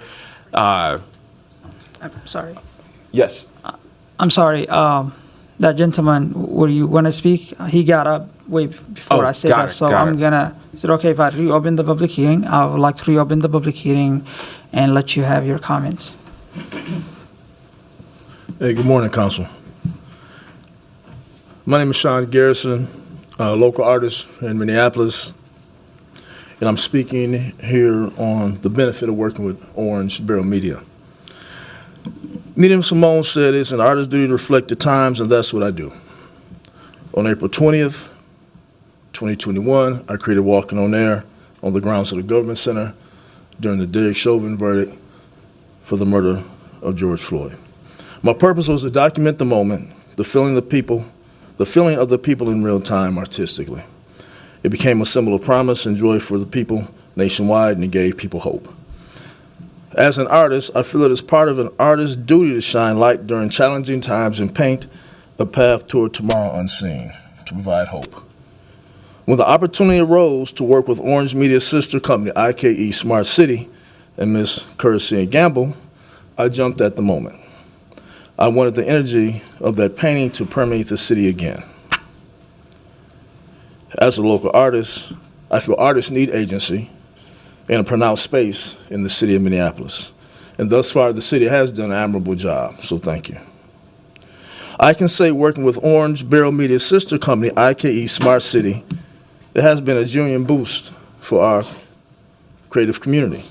This organization doesn't just talk about supporting the arts, they actively work to feature local talent as myself, offering a platform for artists to share their work and engage with public in new, meaningful ways.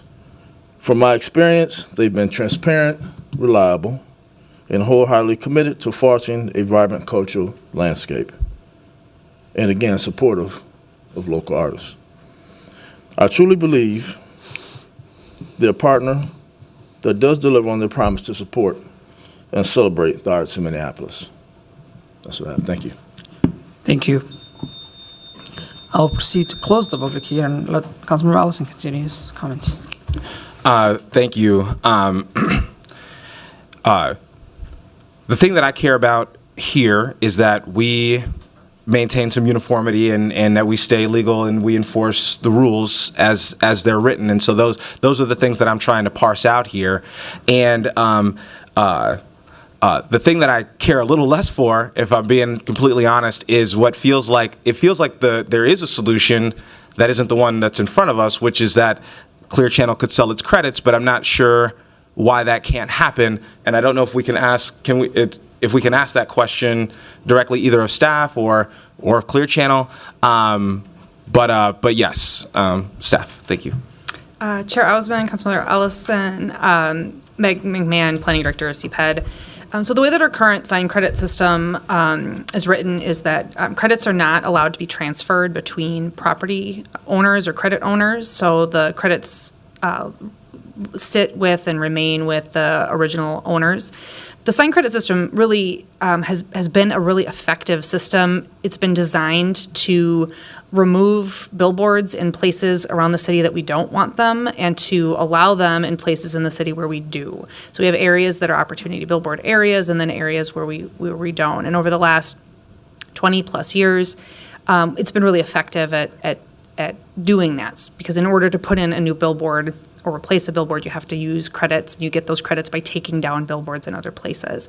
So that's kind of generally how that system works. Those credits cannot be transferred between owners under our current code. And so that is part of the crux of the question before you. Yeah. Cool. Thank you very much. I feel like we have, the argument that is less compelling to me, although personally I hear you and I feel like it's frustrating, is, staff can make mistakes and then correct those mistakes. And it feels really unfair. And to the extent that you consider that detrimental reliance and all those other things, I'm not qualified to say. You guys have to engage in that yourselves and discuss that with yourselves. But I feel like we've gotten an understanding. I've probably gotten more of an understanding of this ordinance than I would want to otherwise have, just as a person who lives in this city. And I don't see a path for us to resolve this here, and I don't see a path for us to grant the appeal. And so I am going to move to deny the appeal, although I think that it is worthwhile to figure out, again, I don't care whose billboard goes here. I would love if there was a solution that we could offer you here. But given the testimony that we've heard today, given that some of the things like, staff giving approval and then changing their mind is not really pertinent to how we make decisions up here. We just have to enforce the ordinance. It's not anything that I feel we can take into consideration at this point. I'll see if our attorney has any, wants to correct me on any of that. Thank you, Mr. Chair and Councilmember Ellison and committee members. I would generally agree with how you framed the issue. It's narrow. There are many parts of the overall factual basis that got us here, but the narrow issue before this committee is the zoning administrator determination that sign credits were required here, certainly. And as you've said, and occasionally city staff, my office, looking at things, improper determinations or mistaken determinations can be made, and we endeavor to fix those. But the goal or the duty that you are charged with is simply determining whether the zoning administrator's determination was correct. We believe that it is. My office believes that it was correct. I would also note that in working with staff, certainly I can say that there has been no preferential treatment here. There is no favoritism towards either of these market competitors. In fact, as probably many of you know, I think the mayor's downtown action plan is calling for a re-examination of sign and billboard regulations and possibly greater latitude with regard to those things. And both of these companies and other companies may be part of that process and may try to use that process as a avenue towards some revitalization goals that the mayor and that this council may have. and staff will be endeavoring to look at that and would be working with all of the industry players. And so with that, I would just say that the issue before you is narrow, although it is a complex one with regard to the zoning administrator's determination here. And we believe that the zoning administrator ultimately did come to the proper determination with regard to the sign credit issue. And that's why it was brought forward in this manner. Thank you.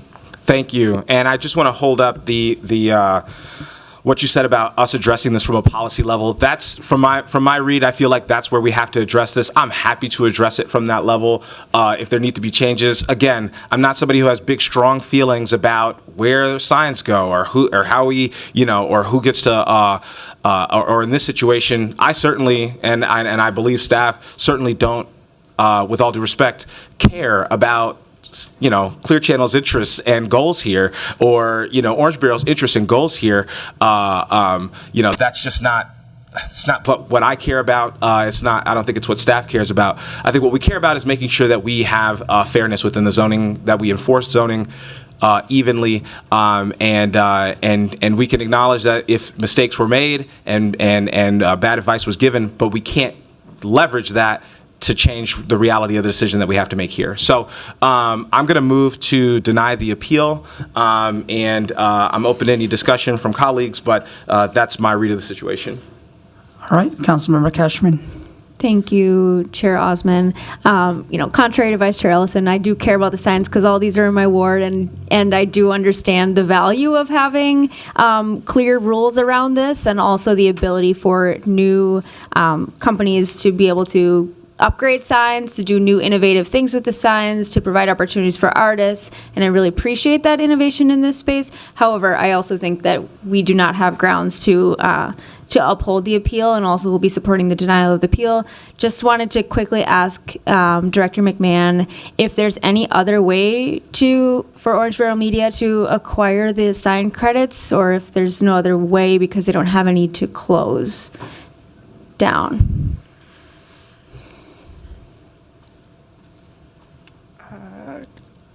Chair Osman, Councilmember Cashman.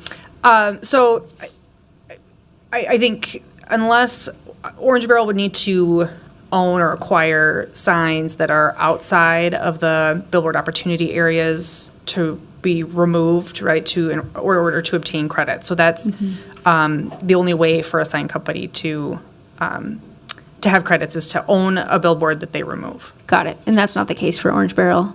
I don't know what their Okay. situation is. Okay, well, just wanted to echo Vice Chair Ellison's comments that if there are policy changes that need to be made, would be happy to support that.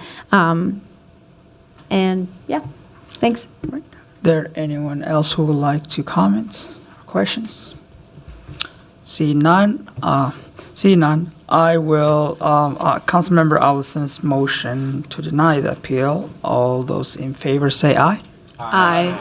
Those opposed say nay. The ayes have it, and the motion carries. All right. Now, next item is hearing regarding on-sale liquor license revocation for Jewel of India due to outstanding tax owed to Minnesota Department of Revenue. Business license has requested this item to be deleted from the agenda. I'll ask our Attorney Joe Fessel to provide more explanation of this item. Thank you. And through the chair, I was able to speak with business licensing staff today, and upon re-examination of the communications with the state, it appears there was a misinterpretation. The notice that was received in this matter was not a mandatory revocation notice. It was a notice that the city cannot proceed with any renewal or issuance of a new license at this premises, and the city already is not doing either of those things. So the city is in compliance with the dictates from the state. With regard to the tax delinquency, that is still at issue. However, the state has not moved to the point where they've issued us a directive to revoke the license. That could occur in the future if the delinquency is not adequately satisfied. But at this point, the city is in compliance with the directive from the state, and the appropriate action would be to delete the matter from the agenda. Thank you so much for that explanation. If my colleagues have no question, I'm going to move to delete this item from the agenda. On that motion, all those in favor say aye. Aye. And those opposed say nay. The ayes have it and the motion carries. Our next item is a hearing regarding on-sale liquor license revocation and tobacco license revocation for both for Breakfast Bar of Minnesota for outstanding tax owed to the Minnesota Department of Revenue. We have received a tax clearance letter from the state, so this matter can be deleted from our agenda as well. Are there any questions or discussions from the members? Seeing no further discussion, I'm going to move to delete this item from the agenda. On that motion, all those in favor say aye. Aye. And those opposed say nay. The ayes have it and the motion carries. We will now move to our discussion item. First is 4D Affordable Housing Institute Program Guideline Revision. I will welcome David Makunza from CBED for that presentation, or welcome. Hi, Councilmember, Chair Osman, council members. I'm Amy Geis. I'm the manager of the residential finance team, and David will be up here in just a minute. We'll get his presentation ready. Thank you.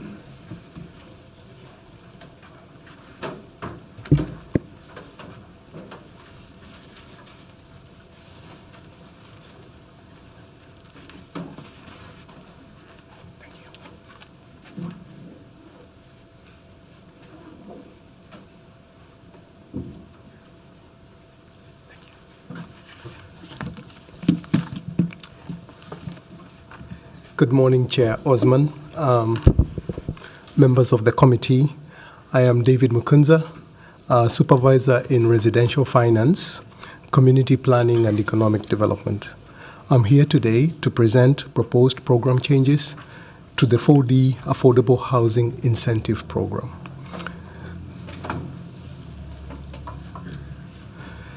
The 4D Affordable Housing Incentive Program is a voluntary program that was created in 2018, along with other anti-displacement programs targeting naturally occurring affordable housing. The program provides a reduction in property taxes in exchange for property owners restricting affordability to 60% area median income or below for a period of 10 years. Participants in this program are eligible for energy efficiency and solar installation funding from the city's health department. It's normally referred to as the Green Cost Share Program. So in 2023, the state legislature approved several changes to the state's low-income rental classification program, including lowering the class rate for participating properties and requiring tax saving be directed for eligible uses to benefit the property. These changes effectively resulted in an increment to the value of tax savings, and you can see from the screen that the tax savings increased significantly from the previous requirements to 80%, and that was as a consequence of the uniform class rate for market values of 0.25%. The legislative changes also provided a direction on the guidance on those tax savings, and in this instance, they required that the property owners were supposed to funnel the money back into the property. So from program inception in 2018 to 2023, we have had an average enrollment of approximately 400 units. However, since the legislative change, we had a near six-fold enrollment exceeding 2,300 units. The city enlisted a consultant, street-level advisors to undertake program evaluation, which included looking at 4D's program participation, affordability trends, and tax benefit analysis. Out of the consultant's report, the initial recommendation was to reduce the rent and income restrictions from 60% area median income to 50% area median income across all unit types. We then subjected those initial recommendations for public review and comment, and our revised proposed changes are to reduce the rent and income restrictions for studios and one-bedrooms from 60 to 50% area median income, retain rent and income restrictions for two-bedrooms units and larger at 60% area median income. And then our third proposed change is to allow non-residential buildings conversions to continue participating at 60% area median income. At this point, I will invite Rick from Street Level Advisors to provide its firm's findings. Thank you.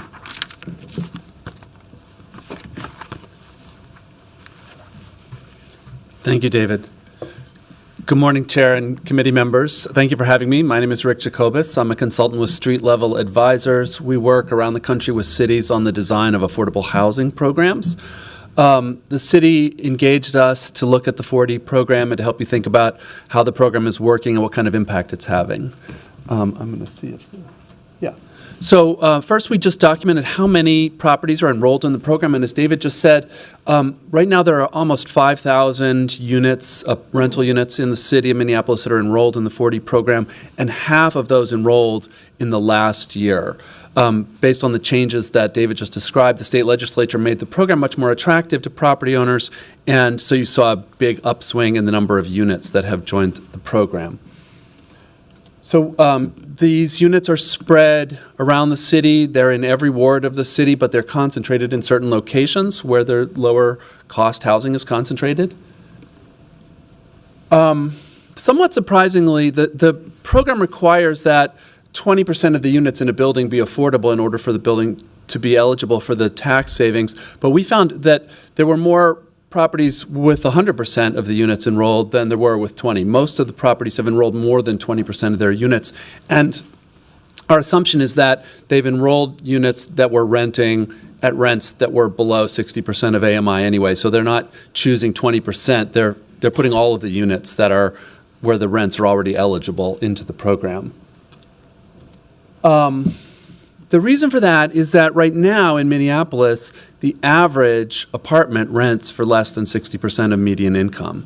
So where this is an affordable housing program, and like a lot of other programs, 60% is a threshold that not too many years ago was an affordable level, was a below market level. Right now, 60% of area median income is not below market in Minneapolis, or at least in most parts of Minneapolis. And so what you see here is the average rents in Minneapolis, according to CoStar, $1,000 a month for a studio, but the 60% AMI cap is $1,300 a month. And just for reference, the 50% AMI, which is the proposal that the staff is making, rent cap would be about $1,000 a month.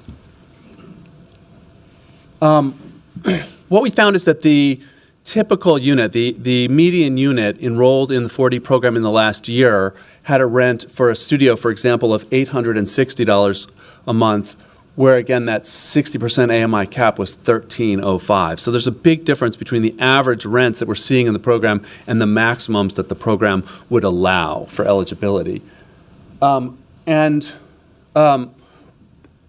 of the key implications of this is that it seems like the property owners are not lowering their rent in order to become eligible for this tax savings. These are units that were already renting at 60% or in most cases much less. And in fact, 99% of the units that enrolled in the last year had rents that were lower than that cap. So if someone was taking a unit that was renting for more than the cap and lowering it, we would assume they would have lowered it to the cap rather than to some number below that. So 99% already had a rent that was below that cap. And just for reference, 90% already had a rent that was below the proposed 50% AMI cap. So the proposal that the staff has made wouldn't affect these properties that enrolled in the last year. They're going to be capped the way they are currently.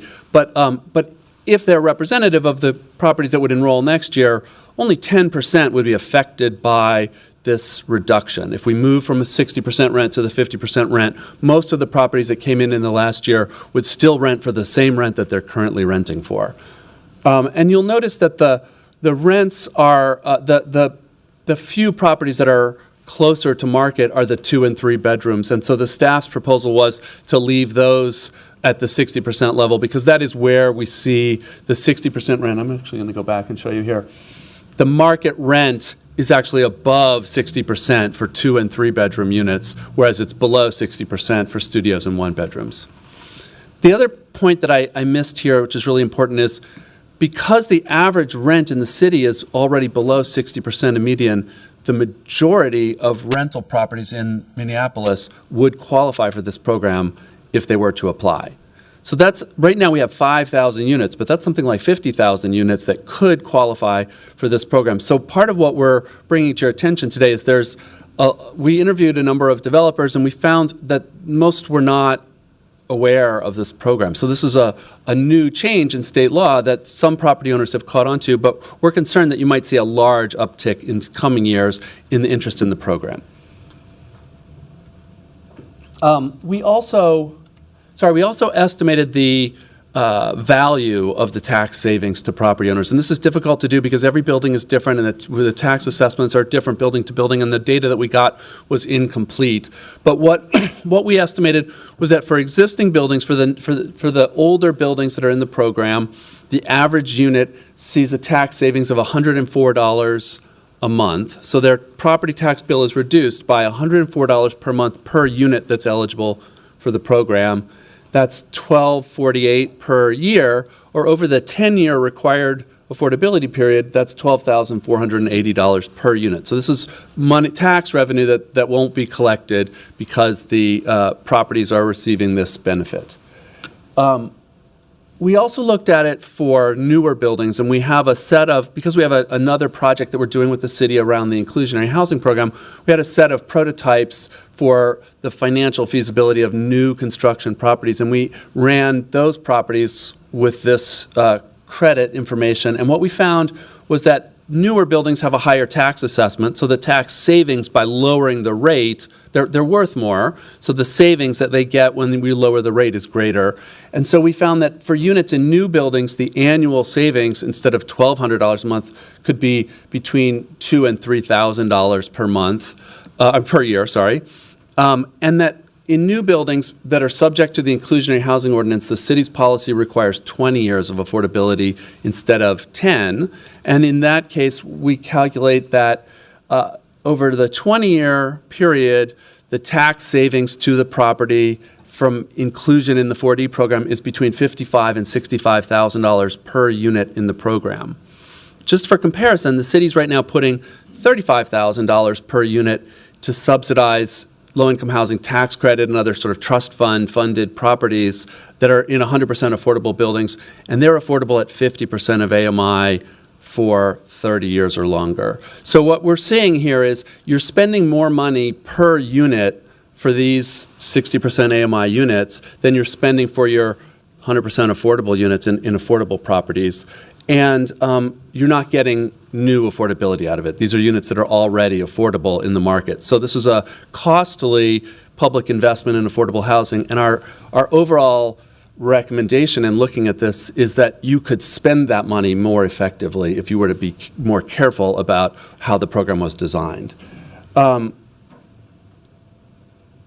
last thing I want to point out is that we did calculate what we call the break-even rents for the program. And the question is, right now, rents are low in Minneapolis relative to sort of incomes. Like the incomes have gone up in recent years and rents haven't gone up as much. And as a result, 60% of median is now below market. At some point in the future, that's likely to change, and 60% AMI is likely to be a below market rent. The question is, how soon will that happen, and how likely is it that this change that's being proposed would dramatically shift the incentive of property owners to participate in the program? A number of the public comments that you received said that if you lower this threshold, no one will want to participate and you'll lose a lot of affordable housing. And so we tested that assumption. And what we found was that in the current market, the average unit, say for a studio, is renting inside the 4D program is renting at $860 a month. A property owner could have a unit that was renting for as much as $1,200 a month and still benefit by enrolling in the program. Now, that's the break-even point. So anyone whose studio unit rented for that level or less would have a financial incentive to enroll in the program. At some point, the paperwork is not worth it, right? So before you get to break even, people aren't going to want to do it. But no one whose property rents for more than $1,200 a month would want to enroll in the program. And the reason that I just want to point out how we get to that number. So you see that the 50% AMI rent is $1,088. So if you cap the program at $1,088 per month for a studio, anyone who had a $1,200 a month studio would have to lower the rent to $1,000. But they would get $115 a month in tax savings, and so they would come out equal, right? So if you had a $1,100 a month studio, you'd come out ahead because the tax savings would be more than the amount you had to reduce the rent by. So our estimate is that you have quite a bit of room between the current rents in most of these properties and the break-even rents where people would start to say, we don't want to enroll. So our prediction is that if you reduce the income cap and the rent cap for the program to 50%, you will still have strong interest in the program from property owners. There'll still be many thousands of properties where it's advantageous for the property owner to enroll in the program. Now, that's not great news if you're a property owner because you'd rather have room to charge even more down the road, but we don't think there's any reason for you to be concerned that there won't be any interest in the program if you make this small change that only affects some of the properties that enrolled last year. So I'm going to stop there and turn it back over to David. I'm happy to take any questions.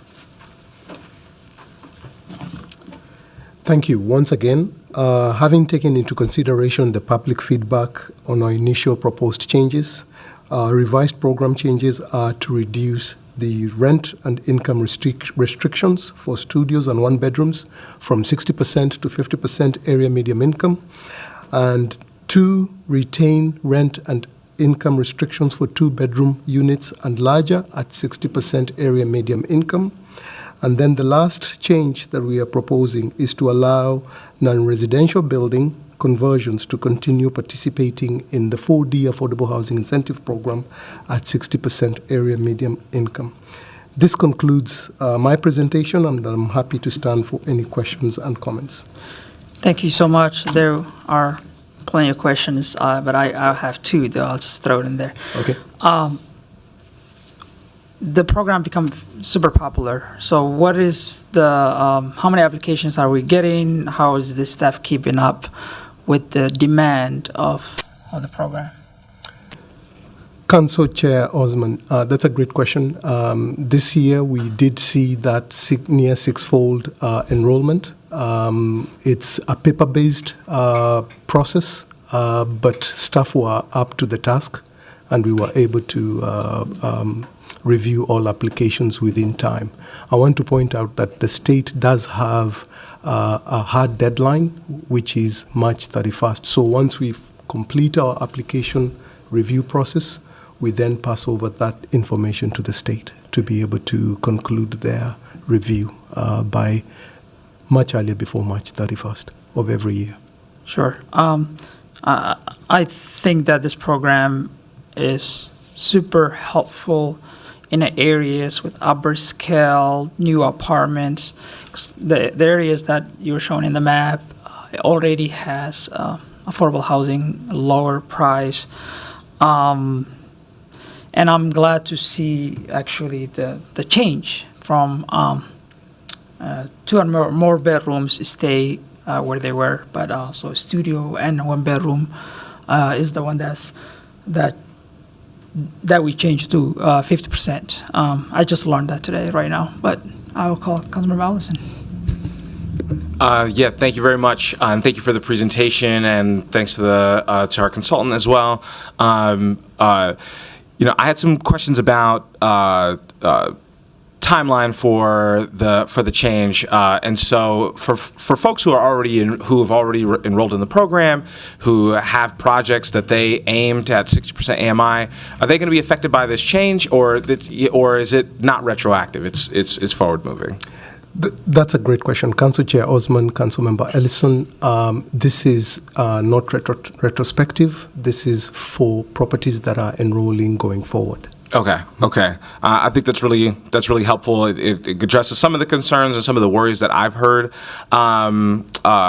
And then, these are program guidelines. And so let's say, you talked about how we're looking at 60% AMI rents now, and we're seeing that they're outpacing the market.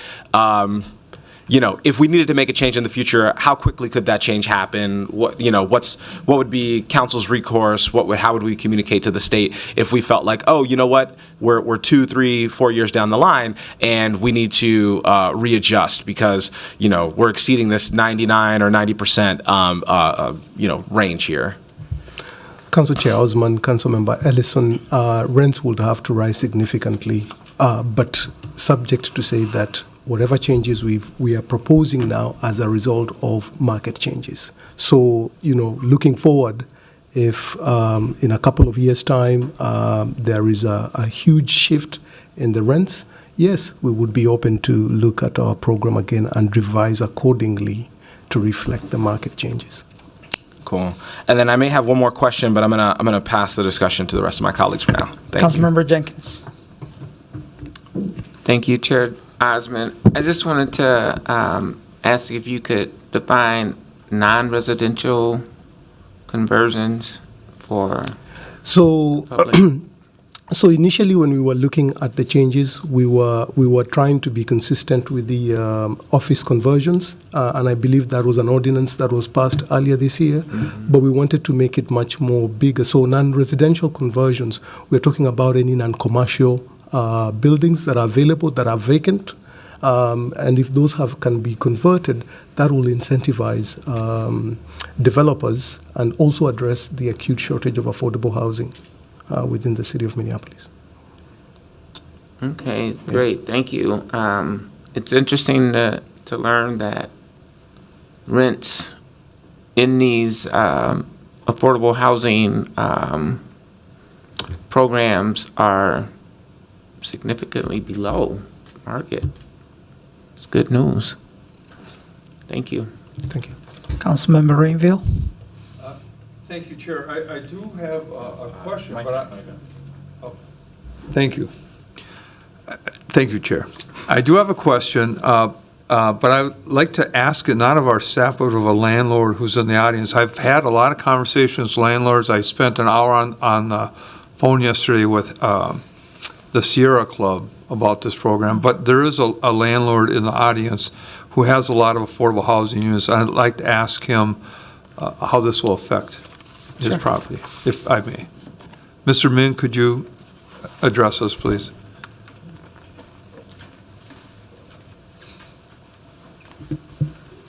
I don't want to be a stickler for rules, but if I may, Mr. Chair. I don't want to be too much of a stickler for rules. I know that we always have extenuating circumstances. I do think that this would be a suspension of our rules. Mr. Min's a member of the public. I wonder if a motion is not required here in order for council to ask questions. I'm just asking the clerks for a little bit of guidance. I'm not going to get in the way of this, but I'm just curious because we do have a lot of discussion about making sure that we're uniform in how we allow members of the public to address the council. Thank you, Councilmember Allison. City Attorney. Thank you through the chair. Certainly, if it was without objection, it could occur. But it sounds like there's at least some questions, so it might be appropriate to have a motion on the topic. I'll move to suspend the rules. Point of inquiry, Chair. Say that again? Point of inquiry. A motion to suspend the rules requires a 2/3 majority, and maybe that's for the clerks. Should we take a vote? I need a minute to research that. You can just take it. I think that's what it is. And I guess I'll speak to the motion. I'll just speak to the motion quickly. Certainly, there's value to asking members of the public questions. We also have other advocates in the audience as well, and we're going to I don't know, I feel like we're getting into, I have no issue with Mr. Min being able to address us and give his expertise. You've got a long-standing career in this work, but I do feel like just as a matter of public notice and I mean, we've had a lot of debates about the appropriateness of that. We had a meeting the other day that we cut off the broadcast because members of the public interrupted the meeting and wanted to address us, and and members had to leave the room in order to not maintain quorum. And so I know that this may come off as if I don't want to hear from Mr. Min. I'm happy to hear from Mr. Min, but the manner in which this is unfolding is not something that I'll be in a position to support right now. Sure. Clark. Chair Osmond, that is correct, that it would require a 2/3 vote. Sure. You can always take the motion. So let's call a roll for a motion to suspend the rules. Councilmember Rainville. Aye. Cashman. Aye. Jenkins. Aye. Chowdhury.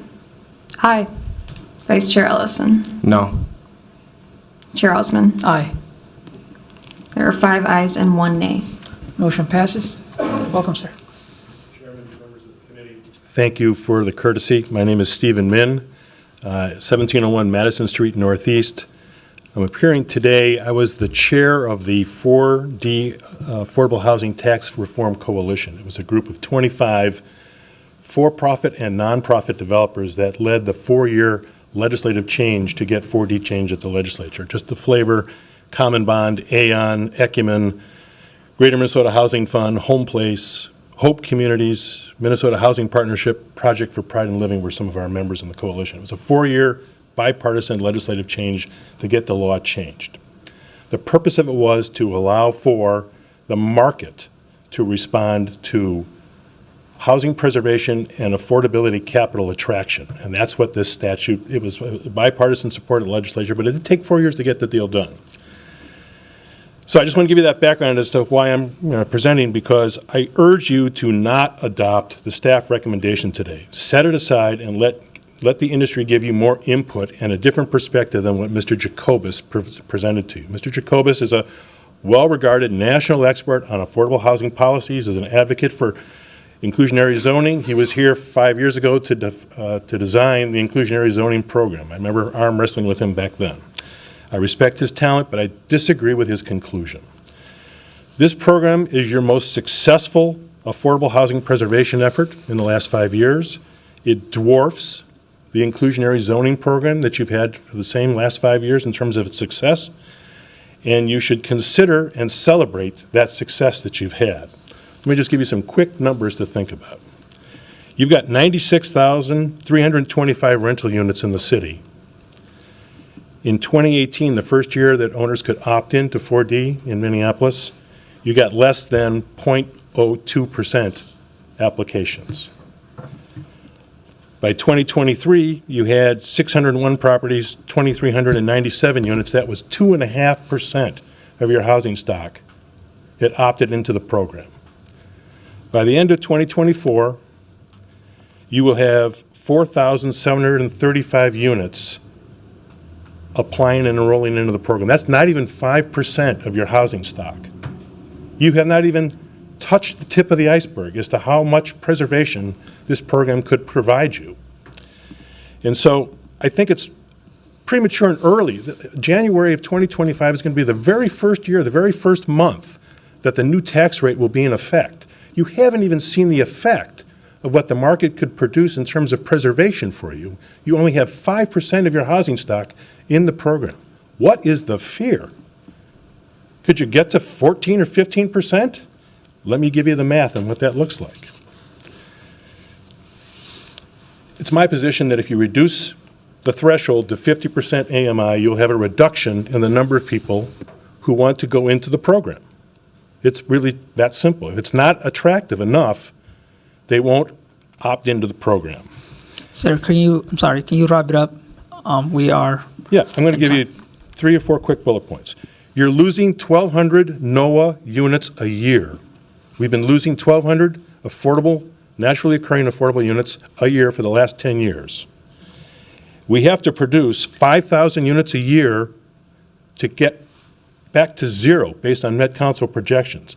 Last year and the year before total, we only produced 6,000. So we're 60% performing as an industry. We can't keep up.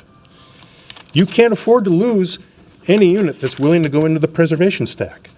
It costs $266,000 to replace one unit of affordable housing. That's the cost per Minnesota Housing Finance Agency.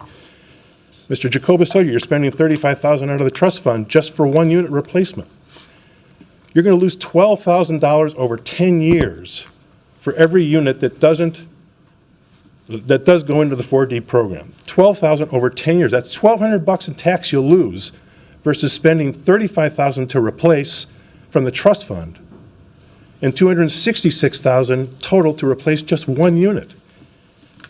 I'll send you a letter and give you the math, but it's a $2.4 billion expense to the city to replace every one of these units through the new production methodology, whereas you could save these units and preserve them for 10 years for pretty much peanuts. Thank you. I urge you to set it aside, get more industry input from experts like me, and tell you how to make this work, because it's working, and you're cutting it off too fast if you take this recommendation. Thank you for your courtesy. Thank you. Are there any other comments or questions? Councilmember Allison, would you like to? No? Councilmember Cashman.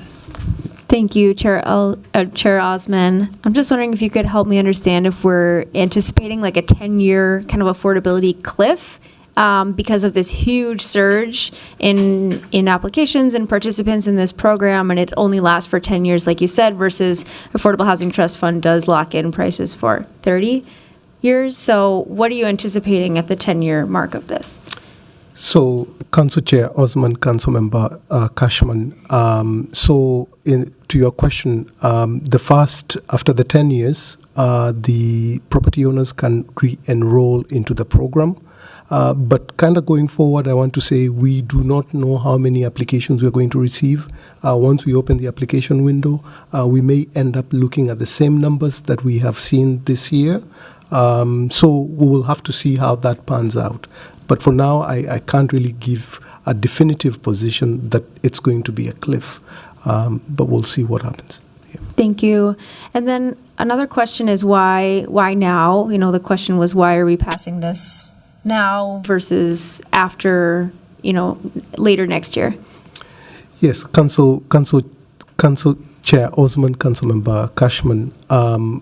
The reason why we want to do it now is because, one, it has an impact on the city's tax base, and also we feel it's not sustainable going forward.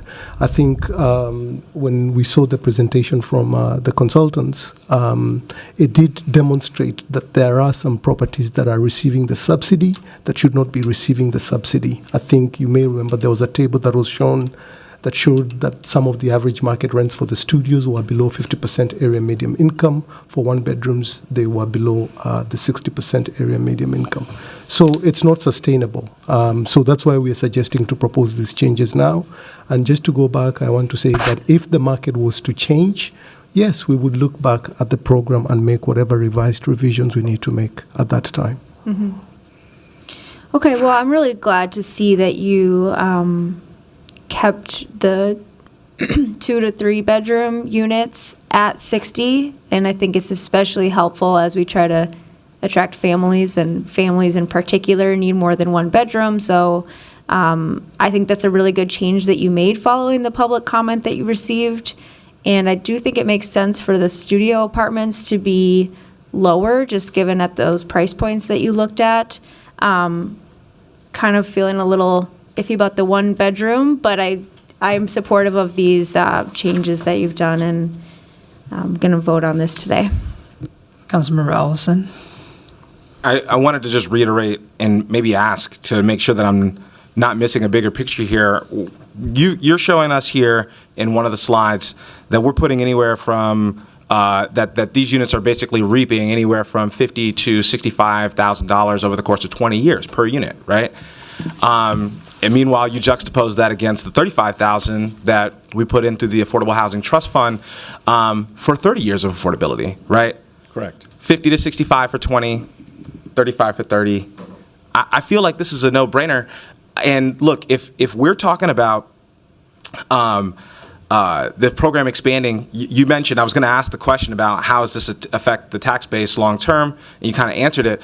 And my position, and I'm sure a lot of my colleagues would agree, is that if the public purpose is there, whatever, like, give the tax base back to the taxpayers, build in a little bit of affordability. But we're also seeing that the tax base that we'll lose out on won't actually be given towards that public purpose, because the rents are already below that point. And so, I don't want to say, that operators will just be like pocketing that cost. I know that that's a little overbroad or whatever, but from a layperson's perspective, that's essentially what would happen, right? They might put it into the unit. They gotta follow the state statute, but we're giving away tax base to folks that, at least per the data, don't need it to make these properties work. That's what I'm hearing, and that's what I'm seeing. Am I missing a bigger picture when it comes to, I don't think so. I mean, I think it's unclear what there's a range of benefits that are anticipated under the law, and the intent of the state law is that the savings that people realize from lower taxes is reinvested in the buildings. There doesn't seem to be a mechanism for monitoring to ensure that that's really what happens. So we don't know when an owner saves money, whether they're spending it in the building or whether they're spending it somewhere else. But I don't think it's inconsistent with the law, the idea that properties that are already low cost would receive a subsidy under this program.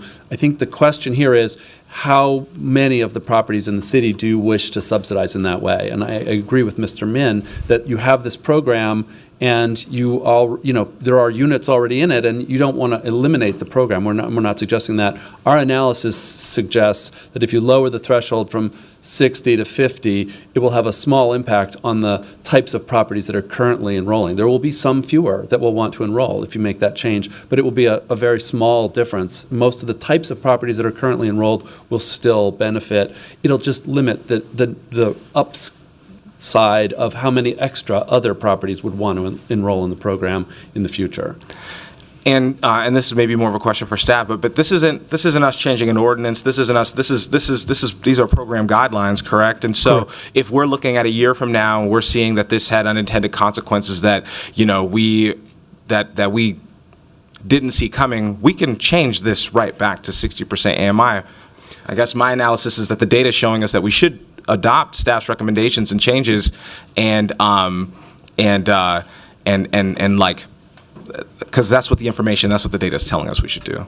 But because these are program guidelines, we could just we don't have to set a public hearing, do notice of intent, all those things. We could just bring the program guidelines back before council and make the changes as we want. Chair Osman, Councilmember Ellison, that is correct. We would come back and make those changes in the future if the data supports a change is warranted. Yeah. I'm happy to make the motion to approve this if there's no other discussion, or we can still discuss even after the motion is made. But I'm going to go ahead and make the motion, and I hope that my colleagues will support this. I think this is great, diligent work from staff, and I really appreciate the presentation, and I really appreciate all the work that you did alongside staff in order to bring these recommendations before council. I will call Councilmember Chowdhury and then Councilmember Rainville after that. Thank you, Chair Osman. Thank you so much for your presentation and work on this. The first question that I have, just to make sure my understanding is correct. So in order to be eligible for this program, you must have already the units built, and then you apply for 4D for those units, correct? Chair Osman, Councilmember Chowdhury, that is correct. Wonderful. And then when does the application period typically open up? Or when is it next expected to open up? So, Chair Osman, we anticipate opening 4D after a decision is made. We typically open 4D in the fall, which is lined up with the state's deadline the following year on March 31st. Okay, so typically in the fall, and then after what is decided here, there'll be an application opening up at the end of the year. Is that correct? No, we would be looking at opening it up maybe within the next couple of weeks. In the next couple because, of weeks. As I had mentioned, it does take quite an intensive time to review all applications which are paper-based. So we anticipate opening it up within the next couple of weeks. Great. And then this one might be a little bit more of an intensive question. What has the engagement been with prospective applicants for the 4D program that were maybe looking at the next application period, thinking about enrolling units? Maybe their units weren't already completed, but they would have been ready for the next application period. Was that something that was done ahead of these changes? So, Chair Osman, Councilmember Chaudhry, we normally receive emails. We have a generic email address for the 4D program, and we do receive inquiries throughout the year from property owners looking to participate. But we did take into consideration, pertinent to these proposed changes, we did take into consideration the public comments that we received, and hence the reason we decided to incorporate those changes and make those, incorporate those feedback, and then provide that revised recommendations that we have presented to you today. Thank you. I'll just note to my colleagues, I feel kind of torn on this one. Why I feel supportive of this is because the data shows that we're currently seeing rents below, the market rents being below 60% AMI, and that's something we absolutely have to consider if we're putting in basically a tax reduction per unit for affordability. And if affordability is already being achieved in the market, that's something that leads me to be more supportive. What makes me feel more of a pause is I know that there are different properties, potential properties that will go up that we're looking forward to applying to the 4D program, and we're considering that as a part of their math and making the property work. And I worry about specifically missing middle types of housing as a result of that, and how those plans will need to change. And it would be untruthful to say that this isn't going to cause people to change their plans or potentially like stop projects altogether. And that's a concern that I have. So I'm having a little bit of trouble just discerning after this committee on where to make a decision. I know that there's a motion on the table to move with approval. I wonder if Councilmember Ellison would be interested in switching that for a motion without approval to full council, just for more time for discussion with staff and other members of the community. If I have colleagues that are interested in potentially bringing forward amendments to full council, I'm open to that discussion. You know, I'll maintain that I do support these recommendations as written, but I'm also open to discussion. So I'm happy to rescind my motion and make room for another motion to be made. Thank you. And then thank you for hearing my comments. I wondered if you had any reaction to those or thoughts in terms of the impacts that would be on projects in the future related to 4D programming. Chair Osman, Councilmember Chaudhry, I will say that for prospective new construction, I think obviously those will have to be pegged at that time, a future date based on market rents at that time. And it is my hope that that market rent will probably be within those thresholds that were presented today. But suffice to say that the program requires a minimum requirement of 20% of the units. So hypothetically, if the building that is being constructed is hypothetically a 10-unit building, the only requirement is for them to enroll 2 units. If assuming that is how it will make it more feasible. But, you know, we can discuss that with staff and then decide. But I'll Sure. I'll Director defer to Alfred. Thank you. Port, please. Good afternoon, Alfred Port, the Housing Director here at CPED. Through the Chair, Councilmember Chowdhury, I think the conversations that's happening here today is an important one. What staff has done is allowed the data to inform our recommendations. And based on the analysis that we've conducted, based on the feedback that we've received from residents and other stakeholders, we've incorporated the recommendations that you have before you. With regards to the impact, were we not to move forward with the recommendations today with the hopes of evaluating for next year to bring forward another set of changes, the impact that's going to have is those individuals, based on the study that Street Level provided, there are some individuals or some developers, property owners, that are getting a tax break or tax benefit that there isn't a public benefit in return. So there isn't a fair exchange in that space. Those applicants, if we were to move forward and awarded them the opportunity to enroll into 4D, those folks will be enrolled for 10 years. So if you waited till next year, all of the applications that we received this year, there's no turning back on those. That's the first piece. The second thing that I want to stress to you is there was a question raised to David about capacity, staff's capacity. It is unknown whether we are going to get 10,000 applications or 1,000 applications. And folks, from a capacity perspective, we are concerned about that. So I just want to impress upon you the urgency and the value that we've taken into coming forward with these recommendations. Thank you so much, Director. I just want to remind the members that we are short in time and we have a CNI meeting 1:30, and I'm sure some of us need a lunch break later.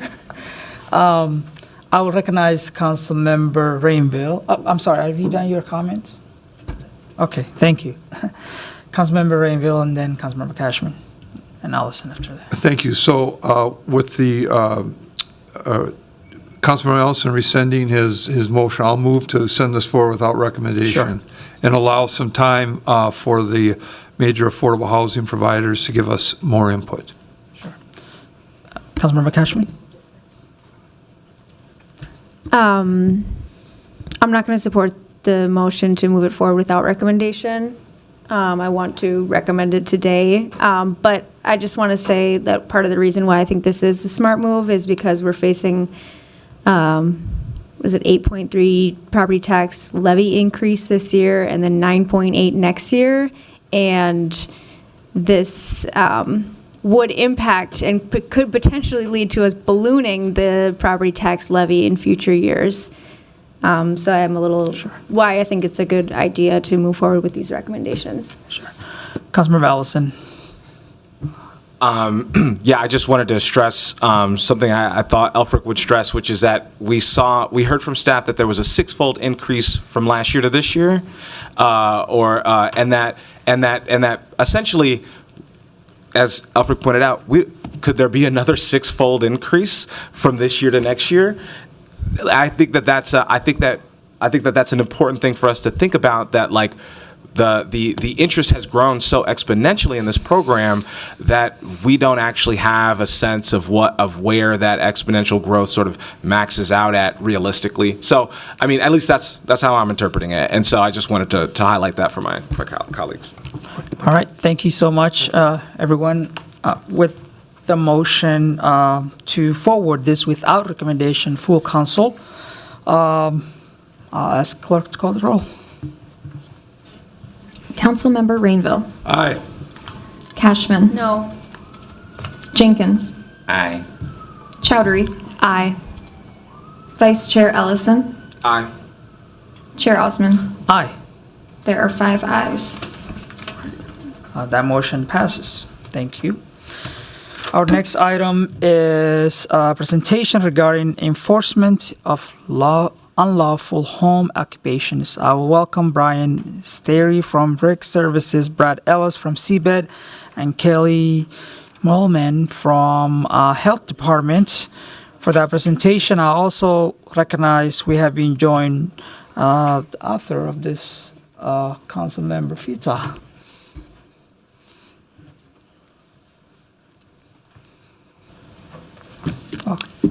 Good afternoon, Chair Osman, committee members. Today, staff is responding to the Legislative Directive 2024-615, Enforcement of Unlawful Home Occupations. I'm Brad Ellis, the Manager of Zoning Administration and Enforcement within CPED, and I will be talking about the regulations generally, as well as scrapping specifically. With me today are Kelly Molman, Environmental Program Manager with Health, who will be focusing on illegal dumping, and Brian Staria, Field Manager within Regulatory Services, who will be more focused on illegal auto repair. Just touching on the legislative directive specifically, staff was directed to take a look at the relevant city policies and to make policy recommendations and changes, specifically around the 5 items: assess current enforcement practices, identify any gaps, specify what is needed for effective enforcement, assess and report out on existing city, county, state, and other levels of government regulations, assess and report out on each role of government in enforcing these regulations, and identify any policy gaps. Just generally, if there's a complaint, the process for following up on a complaint is the 311 request primarily comes in, sometimes via council as well, and that is directed to the appropriate group, whether that's zoning, inspections, traffic, or environmental services. The appropriate staff will then investigate and determine whether there is a violation on the property. At that point, staff will work with the property owner, or depending on the nature of the violation, it could be an individual vehicle. Then we will take a look and monitor as needed, writing orders, issuing citations, etc.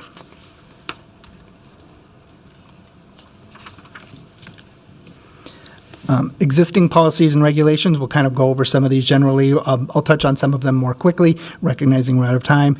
Just generally, zoning regulates all land use within the city. Commercial and production uses are generally not allowed in the residential districts, with the exception of home occupations, specific permitted home occupations, as well as maybe the reuse of existing commercial structures that are zoned residential.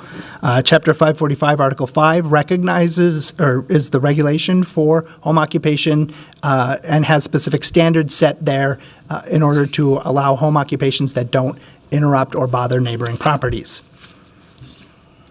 However, recognizing that certain types of uses will automatically bother neighboring properties, there are certain prohibited home occupations, and that includes things like motor vehicle repair, service, or painting, as well as uses first allowed in the production districts, which in this case would be outdoor storage or scrapping and that sort of work. Just touching on, there are additional regulations within the Housing Maintenance Code and within the Health Code as well that touch on these. Environmental services role as to address scrapping, et cetera, usually will come into place, for example, noise complaints, the use of power tools to take apart refrigerators or other things, illegal storage of hazardous materials, freon or mercury, as well as land pollution if there's heavy metals or something that might be leaching into the ground. Regulatory services specific usually gets involved with excessive storage of material, especially if there's quite a bit there. They can help remove that, and they will do the coordination with inspections, the MPD, as well as sanitation to remove items from a house or a property as needed. And then the summary of gaps kind of specific to scrapping. Just a quick note, zoning inspection has 3 inspectors to cover the entire city. So a lot of our time is also spent looking at construction inspections.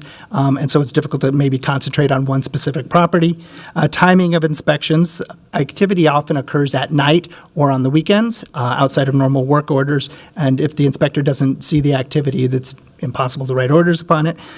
Orders to correct will sometimes successfully complete the project. We will remove items from the site, but then it will reoccur sometimes with the individuals.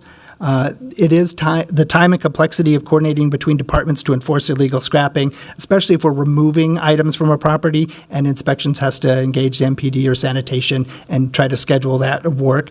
And then, of course, safety of staff. The individuals can be heightened in nature, and then repeated cleanouts of our property will cause relations to deteriorate with that user or property owner. And with that, I will hand it over to Kelly.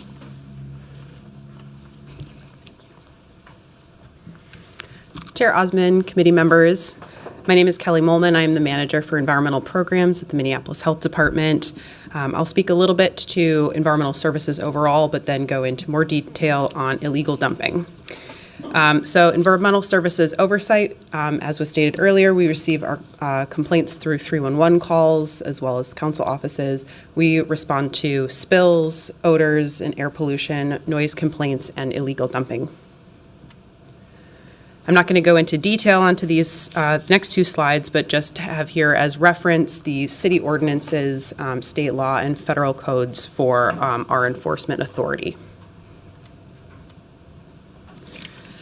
For illegal dumping, this is primarily enforced on by environmental services in the health department and regulatory services. In environmental services, we receive evidence from solid waste and recycling as a license plate that our staff can run. If the license plate run returns valid information, then that is turned into a service request, and our inspection staff can then write enforcement orders on that. Advisories, orders to correct, or citations are sent to the owner of the vehicle who did the dumping. If there is no license plate or evidence, then there is nothing that our staff can do to enforce. For regulatory services, again, service requests come in through 311 as illegal dumping or tires or mattresses on a lot. If it's on private property, the owner will often report that the material is not theirs, that has been dumped illegally. For vacant lots, it can be challenging to determine the owner or contact information for the property owner. Unfortunately, in either case, the owner of the property is responsible for properly disposing of materials, even if they had nothing to do with the dumping of the materials in the first place. So coming to the challenges, again, collecting sufficient evidence to enforce on illegal dumping is our primary challenge. We can issue orders to correct. However, again, if we cannot identify the person who is doing the dumping, that is not possible. And then citations, orders to correct, things like that can immediately address the one-time issue, but it doesn't necessarily address the root cause of the problem. And if someone doesn't have the ability to pay a citation, it may further cause more illegal activities. With that, I will hand it over to Brian Starry.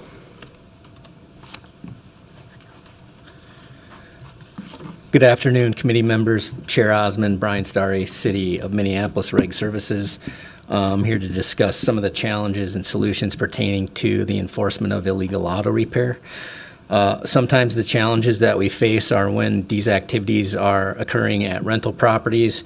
It can be difficult to gain compliance as any of the citations or notifications generally go to the property owner and not necessarily to the person who is engaged in the activity. The inspectors must see the activity taking place in real time. Safety is also a critical factor due to the activity occurring at night or when large groups of people are involved.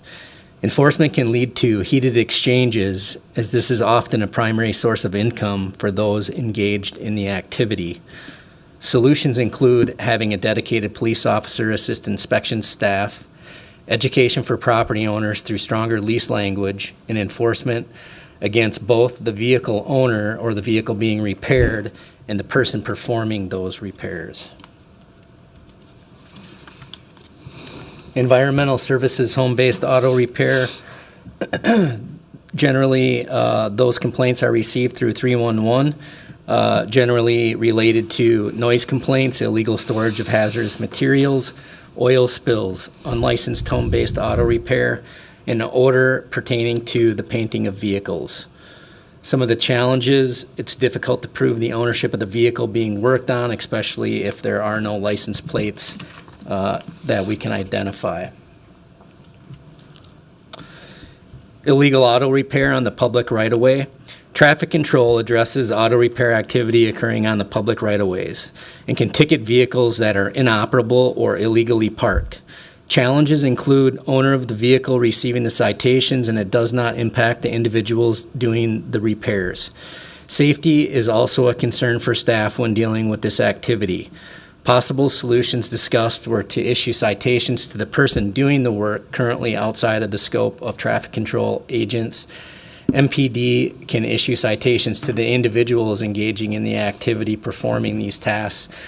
We also need to consider a more aggressive citation that can be given to both the vehicle and to the person doing the auto repair with MPD assistance.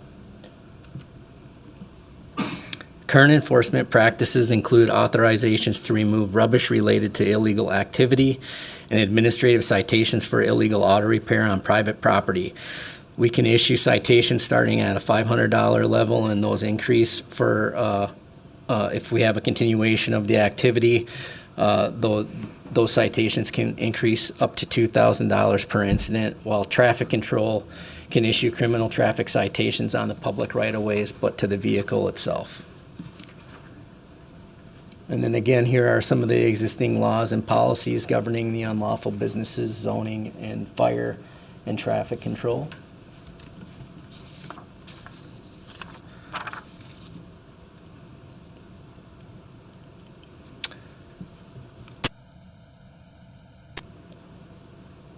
Enforcement of illegal auto repair can be challenging if happening inside of a garage, a fenced yard, or enclosed spaces. Activity must be witnessed. Safety is a concern when engaging individuals doing the repair, as oftentimes other criminal activity may be occurring on site. Staff may be verbally or physically assaulted. Staff safety must remain our top priority. Proposed strategies moving forward. We need to work together across departments on these issues. This will lead to the city maximizing resources and concentrating staff in impacted departments to address problematic issues through collaboration. We also need to find better ways to target the individuals committing unlawful or criminal activity with additional MPD assistance. Proposed operational strategies to aid enforcement. We just wanted to take a moment to thank Councilmember Vitaw. This legislative directive was an opportunity for multiple departments to talk and discuss about what our roles and responsibilities are and bring a more collaborative approach to the inspections of these unlawful businesses. Policies and ordinance language is sufficient from an inspective perspective. Analysis of existing policies demonstrate we have all the legislative authority needed across municipal and state agencies to be effective. This legislative directive illuminated the opportunity to increase interdepartmental collaborations and a restructure of our approach to enhance efficiencies related to our enforcement. And we can answer any questions that you may have for us. I will recognize Councilmember Fita. Thank you, Chair Osmond, and thank you, committee members, for allowing me to have this presentation before you today and for you to sit. I know it's a long meeting. Thank you very much. Thank you, staff, for this presentation. As you all know, these issues have been really a really big deal in my ward, and so the legislative process is the first. I'm hoping that we will find opportunities to work together on this. But after reviewing this beforehand and listening today, it seems that more FTEs is probably the issue here. How many inspectors do we have now that do the like, just say like the auto repair? So for the illegal auto repair, all of housing staff, any housing inspector has the ability to issue orders and address and issue violations specific to illegal auto repair. So I believe that roughly right now, if you're going to put me on the spot here. You can tell me later. I don't want to. Yeah, roughly about 36 people would be able to do that enforcement from the housing perspective. And then we also have, and I actually manage a separate group of people who we have an illegal auto repair task force. And those folks, I have approximately 8 people who are involved in that. And we go out on weekends and after hours to do investigations of this specific activity directly related to illegal auto repair. Okay. And so if this idea of around having a dedicated police officer, would that be like one person for the entire city or one person per precinct? Council member, I think that the benefit of having one point of contact with the MPD would be beneficial, just to generate some knowledge base with them and to have some understanding on what the problems are, and to educate them on what the rules and regulations surrounding this activities can, and how they impact the neighbors and the people who are being subjected to living next to these sites. Thank you for that. And then, Kelly, I know you said that you all can get the license plate. So I think there's maybe some different answers to, like, if people can take photos. One of the big issues we have in Ward 4 is like this massive tire dumping, like hundreds and hundreds of tires just being dumped at the end of someone's alley or in privately owned vacant lots. And, you know, you get multiple calls from this. The neighbors, they call because they walk out and they can't even get out of the alley. But then you get the property owner who just had 200 to 400 tires dumped in their lot, and because the city doesn't have a program to collect on commercial properties, they have to pay to have these things done.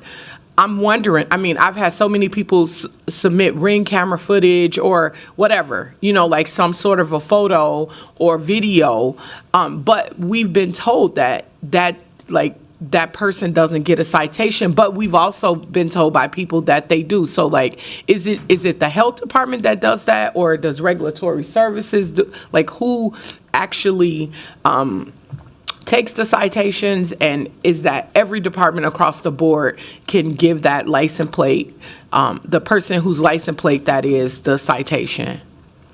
Yes, Chair and Councilmember Vita. So within environmental services in the health department, we do have the authority, to run license plates from that evidence. My understanding, and the attorney can correct me, is that primarily we do want city staff to have witnessed that, but if individuals who are providing evidence are willing to testify if there were to be a challenge to the citation, that if it's time-stamped and clear, the evidence is clear that this activity happened by this person from this vehicle on this day at this time, that we can at least write orders on that. So if someone had that massive tire dump and a neighbor got the license plate, we could submit it to the health department for some sort of a ticket or whatever. And I'll clarify also that we receive the license plate information from solid waste and recycling. So my understanding is that those requests go directly to solid waste and recycling first. I'm not sure what their process is on reviewing that before it comes to the health department with the license plate itself. Okay, that's good to know. And then what about this, the idea of, like, how do I say this? I mean, it's like people aren't afraid, right? Like, people are taking photos of this stuff going on. I just don't know if it's consistent, like that is a thing that people actually can be ticketed for it, or like the problem in Ward 4 in particular, I would just say the whole north side, Councilmember Ellison, I'm speaking for both of us now, is... Speak on it. Thank you. We have a lot of first-tier suburbs that have to pay for what we get picked up for free, right? And so, like, people are not afraid to tell on somebody from Crystal who's dumping garbage, you know, in North Minneapolis, because it's a problem. But I just don't know that we've made it clear as a city that there is repercussions for people dumping in the city of Minneapolis. So I don't know. I'm really looking for ideas on what we do. Do we have a campaign dumping? Or do we, like, what do we do as a city to let others know that this is not okay? Like, you can't dump your property in Minneapolis and then we just go and clean it up, and now you have dumped free, we've had like 100 mattresses dumped in one place, or whatever. Like, I'm sure like the massive amount of dumping issues we deal with in North Minneapolis on a regular basis. I will recognize Director Enrique. Thank you very much, Chair Osman. Councilmember Vita, this is absolutely a very perplexing issue that we've encountered, and we're working with that first-ring tier of suburbs and those city managers to do some level of reciprocity so that if we encounter issues where we find residents, property owners, business owners that are dumping in Minneapolis properties, we'll go to those cities and we'll allow them to go after their own residents and their own businesses. It might be a situation where part of the reason why they're dumping in Minneapolis is they have an unlicensed, unregistered business in that city, and they're trying to hide it. So this is also an opportunity for that city to take action on that front as well. So this is something new that we're working on. I really like that. That gives me all the feels. I love that.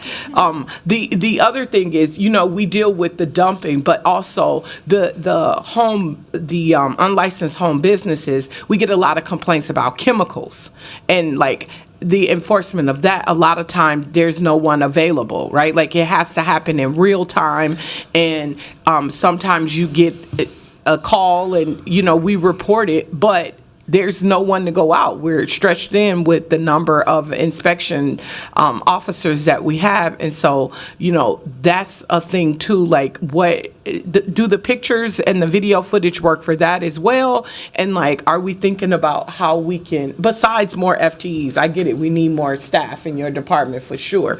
But like, how do we work on that? Because I think, as someone who voted in support of the HERC resolution, right? Like, if you got chemicals and things in these neighborhoods, that's what people are feeling right there. Like, something toxic is out and something is happening to them in real time when they can smell things or see things on the ground.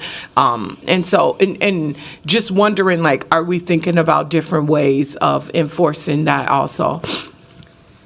Yeah, Chair Osman, Councilmember Vita, I will say that it is particularly challenging, and the reason it was mentioned multiple times in the presentation that having evidence is our primary way for enforcement, and that is our number one challenge for these things, because we can't always be out there and see who the person was who put a chemical out or maybe created the exposure. So that is very difficult for us to enforce on. I think one of the things perhaps that we could do better in working on this partnership is also speaking more with solid waste and recycling. They do a lot of promotion throughout the year around hazardous waste collection, and maybe making it more aware that those services are available to deal with chemicals that can't otherwise just be left out or put in the trash. That's fantastic. Thank you. Thank you so much, Mr. Chair. I'm just going to end with this presentation makes me very hopeful.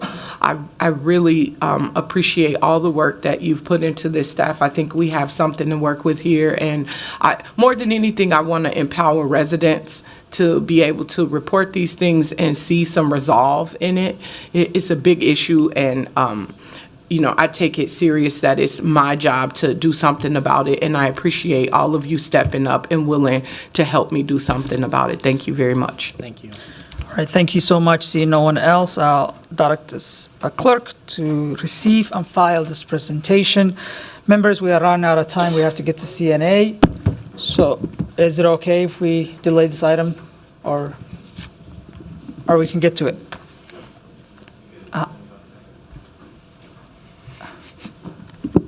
It's all right. If you can wrap it up in less than 10 minutes, that would be great.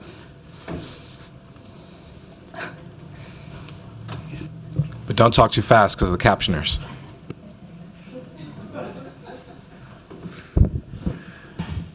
Good afternoon, Chair Osman, committee members. My name is Joe Bernard. I'm a planning project manager at the Department of Community Planning and Economic Development. The item I'm bringing to the committee today is in response to a legislative directive that was issued last year during our land use rezoning study, and it's about allowing more neighborhoods serving commercial uses in our residential areas of the city.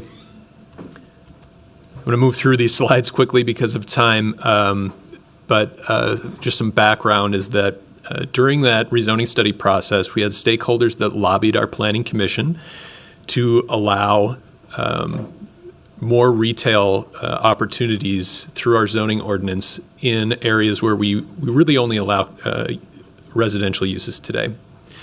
There were some conditions placed on that draft ordinance, but the City Council ultimately did not adopt the Planning Commission's suggestion, largely because Minneapolis 2040 is clear that we don't want to see retail in those locations. So a comprehensive plan amendment would be required to allow this kind of activity to occur. The intent, I think, behind this work by advocates was to increase the access to commercial retail activity in the city, and that's something that is supported by Minneapolis 2040 and something that we have done as a city through the land use rezoning study last year. So what you're looking at here is where we have zoning in the city today that supports commercial activity. When you compare that to what we had before, this constitutes a 70% increase in land area. So we're making really good progress in this way. Now, zoning doesn't mean that you're going to see stores built. It just creates the opportunity for it. Then when you consider coverage of the city, all of the gray areas shown here are within a quarter mile of places that would allow commercial activity. So we have very few places that are not covered today, and they're largely production areas where some retail is already allowed as well. To reiterate, our urban neighborhood areas are those residential areas in the city. The language that's highlighted here is what would need to be changed to allow more commercial activity in those locations. We do have other ways to establish commercial uses in those locations today. You already heard about home occupations in the previous item. We allow a contiguous expansion of commercial zoning into those areas in some cases. If you're on a goods and services corridor, you can establish a commercial use. And of course, our existing commercial uses are supported as well. We wanted to highlight some key issues for you in considering making a change like this in the future. We have some concern that there has not been the level of stakeholder engagement on this issue that would be necessary to make this change. It was not something considered in Minneapolis 2040 processes. We have had a gradual shift from zoning districts that serve primarily a residential function, and we keep adding more non-residential uses to them. There's long-term implications for this in regards to spacing requirements and licensing, so something we want to pay attention to. The areas that could benefit most from more commercial activity are often the areas without the density to support it. So zoning isn't the only issue here. There are other issues that we need to pay close attention to. I'll cover those here on the next slide. Market demand is probably the biggest one. We have low demand across the city for commercial retail space, and the cost of construction is prohibitive, whether it's new or conversion of existing residential space to commercial. Scattered site commercial spaces usually don't fare well in the market long run. They lack synergy that you need to have for business success that we see in our corridors and nodes. And of course, the market would sort out these issues if we were to allow it to occur. But that being said, a couple other big things to highlight. Building code issues do stand in the way of a lot of conversions as well. It can be really expensive to sprinkler or create fire separation in an existing residential structure. And of course, we want all of these retail spaces to be ADA accessible, and that costs money as well. And then you heard some great examples in the previous item about some of the potential enforcement concerns that occur when you have retail or commercial activity in close proximity to residential activity. There are not many cities around the country who have done anything like this. Washington, D.C. is the prime example. They adopted an ordinance in 2016 that allows something similar to what our Planning Commission considered last year. They have had 3 applications to establish these types of uses since 2016 in residential areas. So in a city that's much more dense than here, they're not seeing the demand. Seattle's considering a similar policy right now, but they have a pretty different context than we do in Minneapolis. I mentioned how we expanded our commercial zoning extensively in the city. Seattle has not been able to do that, and so this is an attempt for them to fill their gaps in nodes and corridors.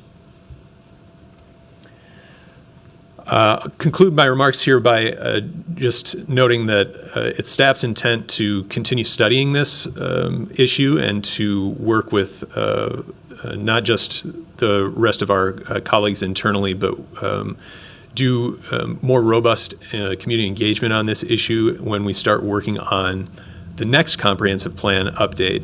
And the reason for doing the work at that time is largely twofold. We need some time to do more market research on this issue, and we think we can use staff resources more efficiently by doing the work in conjunction with Minneapolis 2050 efforts, and also just underscoring how important we think it is to do a lot of community engagement on this issue that has not yet been done. So with that, I'll stand aside to support your discussion if need be. Thank you so much, Ms. Barnett. This is a really important presentation. We had this discussion a few years ago, I believe, but this is a really important presentation for us to take. I'm sure, I'm for a corner store in the middle of the neighborhood. You can grab bread and milk, so something like that, definitely something that I can support, but I recognize Councilmember Cashman. Thank you, Chair Osmond. Yeah, thanks for the presentation. I'm really interested in this. I like the unique commercial buildings that we have in Uptown, like on Hennepin Avenue. There's a lot of commercial spaces in houses, like Nico's Tacos, Uncommon Grounds, etc. And I just wonder if, part of our issue with retail vacancy across the city is the large square footage of those spaces and the high cost of rent, so that our small business owners can't afford to rent out those spaces. Are you seeing that enabling this would create smaller and more affordable retail options? Chair Osmond, Committee Member Cashman, I think what a lot of folks gravitate towards when they think about making a policy change like this is they think of those examples on South Hennepin Avenue that I think everyone loves. A lot of those were able to be created before there were ADA compliance requirements, or they're basically vested in, those changes were made and invested in prior to having these building code regulations that we have in place. So I think there's a lot of skepticism that we would see much in terms of conversion of residential to commercial because of the high cost of investment that's required. Zoning certainly could, changing zoning laws could remove one of the barriers, but I think we're hesitant to suggest that we'd see this result in widespread change of where we have commercial today. Okay, thank you. Thank you so much for that presentation. Seeing no further question, I'll ask the city clerk to receive and file that presentation. All right.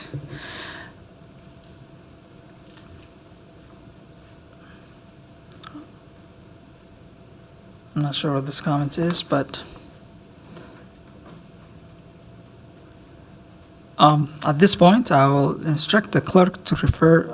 I'm sorry, clerk, what is the item on the last one here?